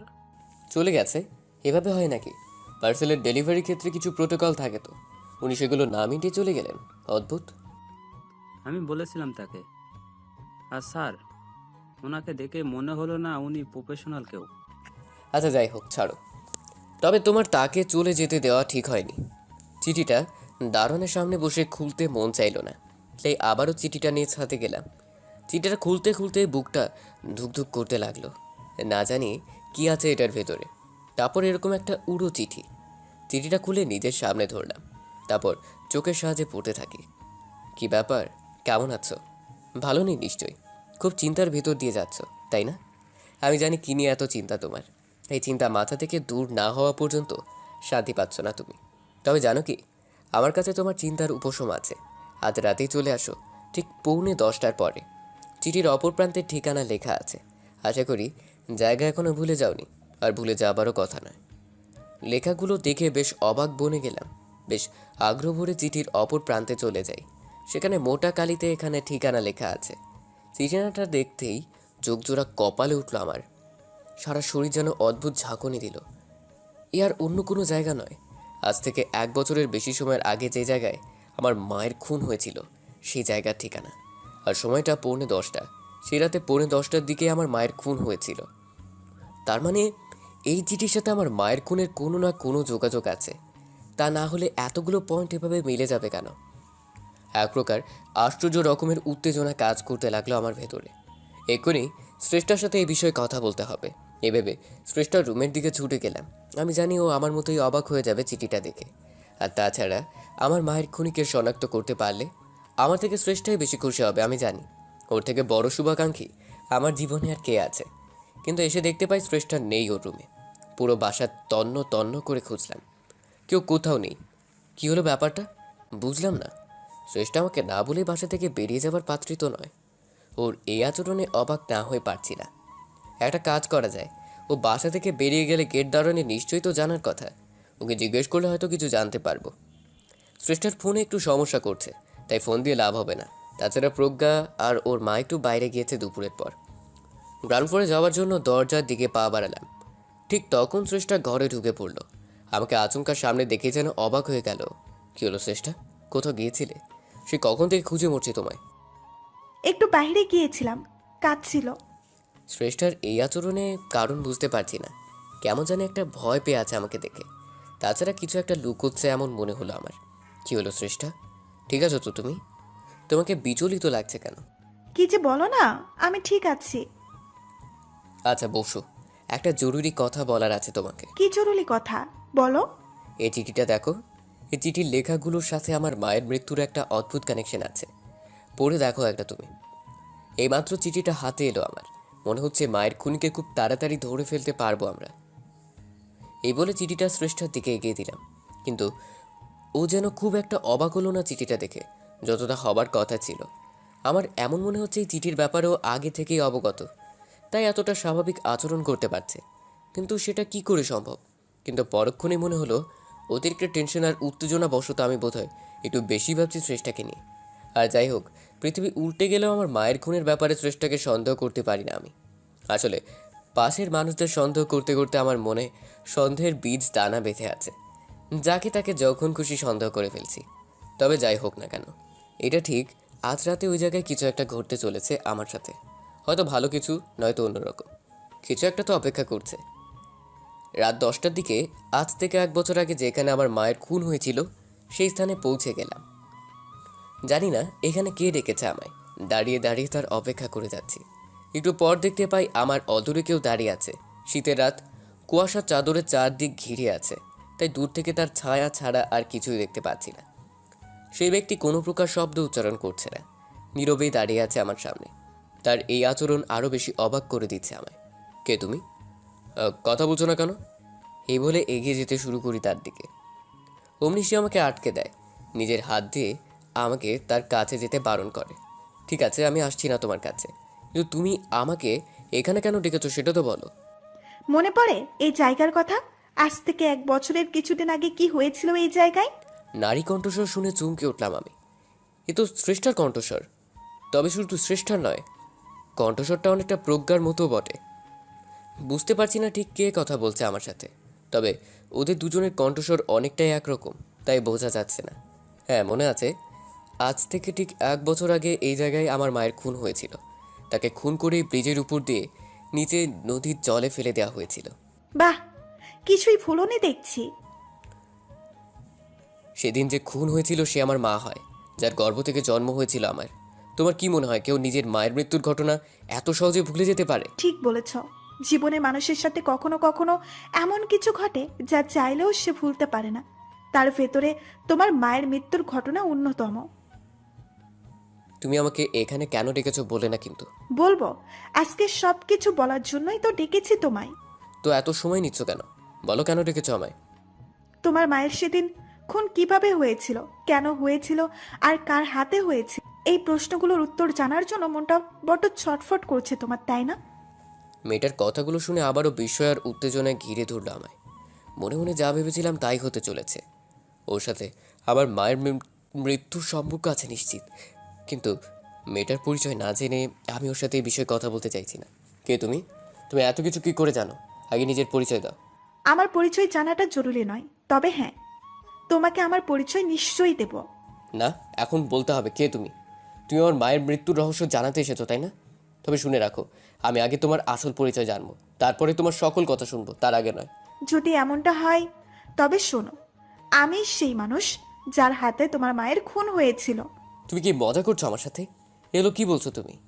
হ্যাঁ, সত্যি বলছি। সেদিন আমার হাতেই তোমার মায়ের খুন হয়েছিল। দীর্ঘ 1 বছর ধরে জীবনের এই চরম সত্যটা বয়ে বেড়াতে বেড়াতে বড্ড ক্লান্ত আজ আমি, তাই তোমার কাছে ছুটে এসেছি আসল সত্যিটা তোমাকে জানাতে। এই বোঝা ক্রমাগত ভারী থেকে ভারী তর হয়ে উঠছে আমার কাছে, যা বহন করা অসম্ভব। আমার মায়ের খুন তোমার হাতে হয়েছিল? দেখো, আমি তোমার কথা বুঝতে পারছি না কিছু। যদি তাই হয়ে থাকে, তুমি এতদিন কোথায় ছিলে, আর এতদিন পরেই বা কেন এলে? বলবো, আজকে সব বলবো তোমায়। আমিও চাই নিজের ভরাক্রান্ত মনকে হালকা করতে, নিজেকে অন্তর্দহন থেকে নিস্তার দিতে। তবে এই সমস্ত কিছু তখনই সম্ভব হবে যখন তুমি আমার দেওয়া শর্তটা মানবে। শর্ত? কিসের শর্ত? আগের কথা বাদ দাও, তুমি আমার শর্ত পালন করবে, কোনো প্রশ্ন করবে না। আর আমি জানি সেটা সম্ভব তোমার কাছে। তুমি হয়তো এখনো বুঝতে পারছো না মায়ের খুনের রহস্য জানার জন্য কতটা মরিয়া হয়ে আছে আমি দীর্ঘ 1 বছর ধরে। বলো, কি শর্ত তোমার? তোমার সকল শর্ত মানতে আমি রাজি। কথা দিয়েছো কিন্তু। হ্যাঁ, দিলাম, এবার বলো। এই পিস্তলটা নাও। এই বলে মেয়েটা আমার দিকে একটা পিস্তল ছুঁড়ে দিল। আমি লুফে নিলাম। পিস্তল কেন? পিস্তল দিয়ে কী হবে? যখন আমার সমস্ত ঘটনা বলা শেষ হবে, তুমি যদি চিনতেও পারো আমায়, আমি তোমার যতই কাছের লোক হই না কেন, আমি আদেশ করা মাত্রই এই পিস্তলটা আমার মাথা বরাবর চালিয়ে দিতে হবে তোমায়। এমনভাবে চালাবে যাতে টার্গেট মিস না হয়, কারণ তোমার টার্গেট মিস হলে আর মারতে পারবো না আমি তো। মেয়েটার শর্ত শুনে মাথায় যেন আকাশ ভেঙে পড়লো আমার। এটা কি বলছে ও? এমন একটা শর্ত দিবে আমি ভাবতে পারিনি। তোমার মাথাটা কি খারাপ হয়ে গেছে? কি বলছো এসব? আমি তোমাকে খুন করতে যাব কেন? যদি তুমি কোনো অন্যায় করি থাকো, তবে আইন বিচার করবে তোমার, আমি নই। বিশ্বাস করো, যে অন্যায় করেছি আমি, কোনো আইন আমার জন্য পর্যাপ্ত নয়। সেদিন তোমার মাকে খুন করেছি আমি, আজ আমায় খুন করে তুমি তোমার মাতৃ হত্যার প্রতিশোধ নেবে। আমি জানি প্রতিশোধ পরায়ণ মনোভাবে নও তুমি, কিন্তু নিজের জন্য না হোক আমার জন্য এই কাজ করতে হবে তোমায়। আজকে তোমার হাতে মরতে পারলে সেটাই হবে আমার উপযুক্ত বিচার। তোমার হাতে মরে আর চির শান্তি লাভ করতে চাই আমি, নয়তো মরেও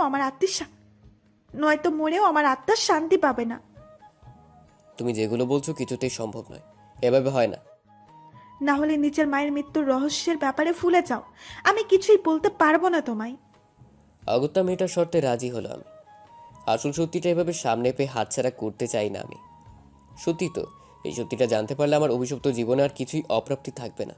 যদি কাউকে খুন করার পরিবর্তে জীবনের শেষ উদ্দেশ্য পূরণ করতে পারি, তবে সেটাই আমার সার্থকতা।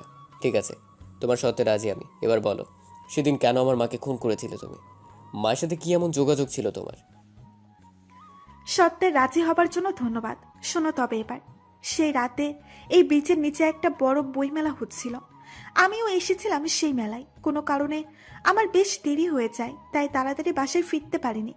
এক পর্যায়ে বুঝতে পারি কেউ বা কারা পেছন থেকে ফলো করছে আমায়। ভীষণ অস্বস্তিকর পরিস্থিতির ভেতরে পড়ে গেলাম আমি, যদিও তখন আমি নিশ্চিত ছিলাম না পুরোপুরি এই বিষয়ে। যখন বাসায় ফেরার জন্য নিজের মনস্থির করলাম, তখন আমার ধারণা সত্যি প্রমাণিত হয়। দেখতে পাই 4-5 জন লোক পেছন থেকে আমার উপরে নজর রাখছে। তখন মেলা শেষের পর্যায়ে একটা সাংস্কৃতিক অনুষ্ঠান হচ্ছিল। বেশিরভাগ মানুষ সেই অনুষ্ঠান দেখতে ব্যস্ত ছিল। যখন আমি মেলা থেকে বেরিয়ে আসতে যাব, ঠিক তখন আমায় কিছু বুঝে ওঠার আগে সুযোগ না দিয়ে লোকগুলো ধাওয়া শুরু করলো। আমি আদৌ জানতাম না তারা কারা আর ঠিক কোন কারণে ধাওয়া করছে আমায়। এরপর দেখতে পাই সেই গুন্ডার দলের সাথে একজন মহিলাও আছেন, যদিও অন্ধকারে তার ফেসটা সেইভাবে দেখতে পাইনি আমি। গুন্ডাগুলোদের ভেতরে একজন আমায় উদ্দেশ্য করে একটা ছুরি ছুঁড়ে মারল, যদিও একটুর জন্য তাদের লক্ষ্য ব্যর্থ হয়। সাথে সাথে ছুরিটা কুড়িয়ে নেই আমি। তারপর ছুটতে ছুটতে এক পর্যায়ে একটা ঢিবির পেছনে লুকাই। আমি বহুবার চেষ্টা করেছি মেলার শোয়ের স্টেজের জায়গায় যেতে, কিন্তু গুন্ডাগুলো কিছুতেই যেতে দেয়নি আমায়। এক পর্যায়ে সবার পায়ের আওয়াজ থেমে গেল। আমি ভাবলাম হয়তো সবাই সরে পড়েছে, তাই ধীরে ধীরে টিভির পেছন থেকে বেরিয়ে আসি। অমনি একটা মহিলার সাথে ধাক্কা লাগে আমার। ভয় আর আতকে সেই সময় মাথা কাজ করছিল না আমার। আর কোনো কিছু না ভেবে ছুরিটা সোজা সেই মহিলার পেট বরাবর চালিয়ে দিলাম। মুহূর্তেই মাটিতে লুটিয়ে পড়ল সে। তারপরেই বুঝতে পারে আমি কত বড় একটা ভুল হয়ে গেছে আমার দ্বারা। ইনি আসলে সেই নয় যে ওই গুন্ডাদের দলে ছিল, সে ছিল তোমার মা। এই ঘটনা তহবিল করে দেয় আমায়। কি করব বুঝতে পারছিলাম না আমি, কিছুতেই মানতে পারছিলাম না আমার হাতে আমার হবু স্বামীর মায়ের খুন হয়ে গেছে। এভাবে অনেকক্ষণ দ্বিধাদ্বন্দ্বে ভোগার পরে সিদ্ধান্ত নিলাম আমি পালিয়ে যাব, কারণ সেই মুহূর্তে সত্যটার মুখোমুখি হবার মতো সাহস হচ্ছিল না আমার। যে ভাবনা সেই কাজ। তোমার মায়ের লাশ ফেলে রেখে পালিয়ে গেলাম আমি। কাউকে কিছু জানতে দেইনি, বুঝতে দেইনি। এই সত্যটা দীর্ঘ 1 বছর লুকিয়ে রেখেছি আমি। আমি জানি সজ্ঞানে না হলেও তোমার মায়ের খুনিটা আমার হাতেই হয়েছে। আমি সেই অপরাধী, সকল শাস্তি শুধু আমার প্রাপ্য। এতক্ষণ অবাক হয়ে শ্রেষ্ঠার কথাগুলো শুনছিলাম। এতক্ষণে বুঝে গেছি আমার সামনে যে দাঁড়িয়ে আছে সে আর কেউ নয়, শ্রেষ্ঠা নিজেই। তার মানে আমার মায়ের খুন শ্রেষ্ঠার হাতে হয়েছিল সেদিন। হে সৃষ্টিকর্তা, এবার কোন পরিস্থিতির মুখে দাঁড় করালে তুমি আমায়, আমি জানি না। আর কোন কোন কঠিন সত্যের মুখোমুখি হতে হবে আমায়। শ্রেষ্ঠার মুখে এত কিছু শোনার পরেও একটা খটকা থেকেই যায়। আর সেই খটকাটা হলো সেদিন রাতে আমিও মাকে নিয়ে বইমেলায় এসেছিলাম। হঠাৎ করে মাকে খুঁজে পাচ্ছিলাম না, তাই তাকে খোঁজার জন্য শোর স্টেজের বাইরে বেরিয়ে গেলাম। খুঁজতে খুঁজতে যখন ব্রিজের এখানে আসি তখন দেখতে পাই কেউ আমার মাকে ব্রিজ থেকে নদীতে ফেলে দিচ্ছে। অন্ধকারে নিজের মাকে চিনতে ভুল করিনি আমি। অমনি ছুটে যায় ব্রিজের দিকে। ততক্ষণে ওরা ওদের কাজ করে দিয়েছে। আমাকে দেখে সবাই পালিয়ে গেলেও ব্রিজের ওপর একটা মেয়েকে ধরে ফেলি আমি। তার সাথে প্রচণ্ড ধস্তাধস্তি হয় আমার। এক পর্যায়ে মেয়েটি আমায় আঘাত করে পালিয়ে যায়, কিন্তু ধস্তাধস্তির জের ধরে তার একটা কানের দুল থেকে যায় আমার কাছে। শ্রেষ্ঠার কথা যদি সত্যি হয়, তবে সেখানে সেই রাতে কার সাথে ধস্তাধস্তি হয়েছিল আমার, কার কানের দুল চলে এসেছিল আমার হাতে। এদিকে শ্রেষ্ঠা নিজের মুখে স্বীকার করেছে খুনটা ওই করেছে। অন্যদিকে আমি নিজের চোখে যেটা দেখছি সেটাও বা অস্বীকার করি কি করে? সব কিছু তালগোল পাকিয়ে যাচ্ছে না।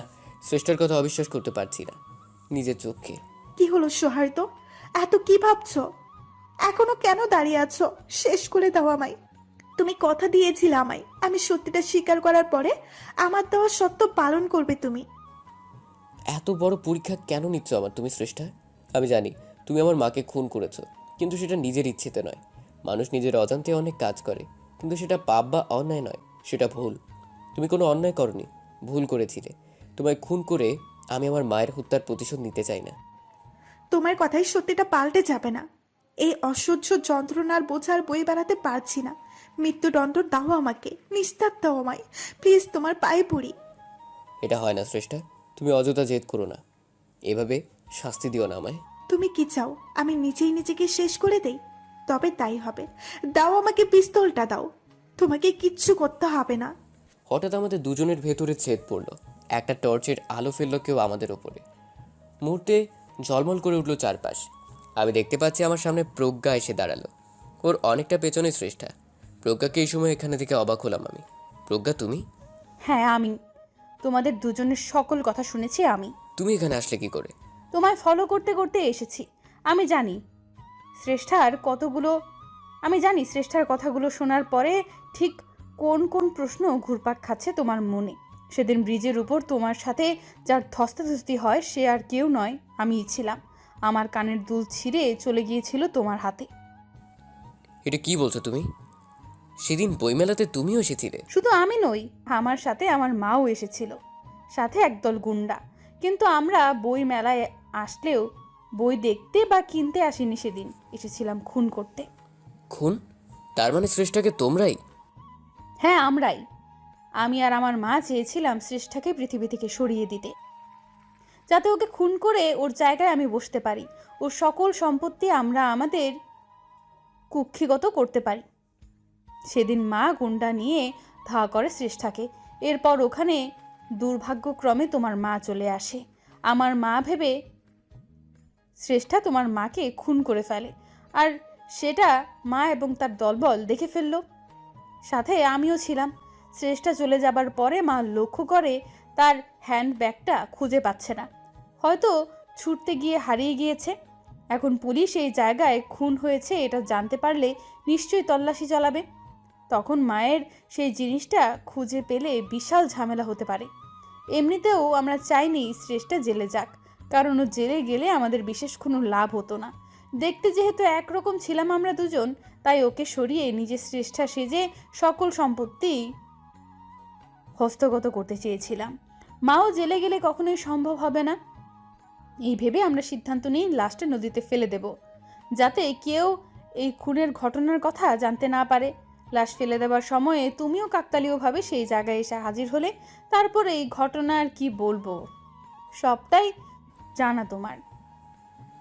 এত বড় একটা কথা তোমরা লুকালে কেন আমার থেকে? তখন তোমার মাও কিছু বললো না কেন আমায়? ভয়ে ভয়ে আমরা সবটা লুকিয়েছিলাম তোমার থেকে, আইনের ভয়ে আমরা লুকিয়েছিলাম। তবে এখন আর সেই ভয়টা নেই আমাদের। অনেকটা ক্ষতি, অন্যের ক্ষতি চাইলে যে সেটা শাস্তি হয়ে নিজের দিকেই ফিরে আসে, সেই শিক্ষা তোমার বাবা থেকেই পেয়েছি আমরা। তুমি আর শ্রেষ্ঠা জীবনের মানে শিখিয়েছ আমাদের তোমাদের ক্ষমাই আমাদের ভুলটা চোখে আঙুল দিয়ে ধরিয়ে দিয়েছে। জীবনে যা পাপ করেছে তার শাস্তি পাবার সময় হয়েছে আমাদের সৌহার্দ্য। এমনিতেই সেদিনের ঘটনার পরে আমরা মা মেয়ে মিলে ঠিক করে নিয়েছিলাম তোমায় আর শ্রেষ্ঠাকে সকল ঘটনা খুলে বলবো, তারপর নিজেরাই আইনের হাতে ধরা দেব। কিন্তু আজ এই মুহূর্তে আমি এইখানে উপস্থিত না থাকলে হয়তো আরও এক অনর্থ ঘটে যেত। প্রজ্ঞার কথাগুলো যেন পাথর করে দিয়েছে শ্রেষ্ঠাকে। ওর মুখে কোনো কথা নেই। দীর্ঘ 1 বছর ধরে মায়ের মৃত্যু যন্ত্রণা ভোগ করে আসছি আমি। আজকে তার মৃত্যুর আসল রহস্য জানতে পারলাম। জীবনে নানা ঘাত প্রতিঘাত পেরোতে পেরোতে নিজের মনটাও অজান্তে কখন যে পাথরের ন্যায় শক্ত পদার্থে রূপান্তরিত হয়েছে বুঝতেই পারিনি। তাই হয়তো এত নিষ্ঠুরতা নিজের কানে শোনার পরেও স্থির হয়ে থাকতে পারছি। প্রজ্ঞার প্রতি এখন আর কোনো রাগ বা ক্ষোভ নেই আমার। ও আর ওর মা নিজেদের ভুলটা বুঝতে পেরেছে। ওরা নিজেদের আইনের হাতে সোপোর্ট করে দিয়েছে। ওদের দুজনেরই শুধরানোর পেছনে আমরা শ্রেষ্ঠার ভূমিকা রয়েছে। এত লোভী আর নিষ্ঠুর দুজন মানুষকে বদলে দিতে পারেছি মন থেকে। এর থেকে বড় প্রাপ্তি আর কি হতে পারে? এর বেশ কয়েক মাস পরে জেল গেট থেকে আমি আর শ্রেষ্ঠা বেরিয়ে এসেছি। আমাদের হাতে 1 মাসের একটি বাচ্চা। কী ভাবছেন, বাচ্চা নিয়ে জেল গেট থেকে কেন বের হলাম? সমস্ত অপরাধ স্বীকার করার পর আদালত প্রজ্ঞার ওর মায়ের যাবজ্জীবন কারাদণ্ড জারি করে। এর কিছুদিন পরে জানতে পারি প্রজ্ঞা প্রেগনেন্ট। আমার সন্তান বড় হচ্ছে ওর গর্ভে। প্রজ্ঞা আমাদের অনুরোধ করে ওর বাচ্চাটা যেন আমরা দুজন প্রতিপালন করি, তাতে কিছুটা হলেও ওর পাপের প্রায়শ্চিত্ত হবে। সত্যি বলতে বাচ্চাটা যে আমারই অংশ। ওর মা যেমনই হোক না কেন, আমি নিজের ঔরসকে অস্বীকার করতে পারি না। প্রজ্ঞার সাথে ডিভোর্সের পরে শ্রেষ্ঠাকে বিয়ে করে আমার ঘর বউ করে নিয়েছি অনেক আগেই। ও মন থেকেই মেনে নিয়েছে আমার সন্তানকে। আমাদের ছেলে সন্তানের নাম পরিবর্তন রেখেছি আমরা। নামটা অবশ্য আমার দেয়া নয়, ওর নতুন মায়ের দেয়া।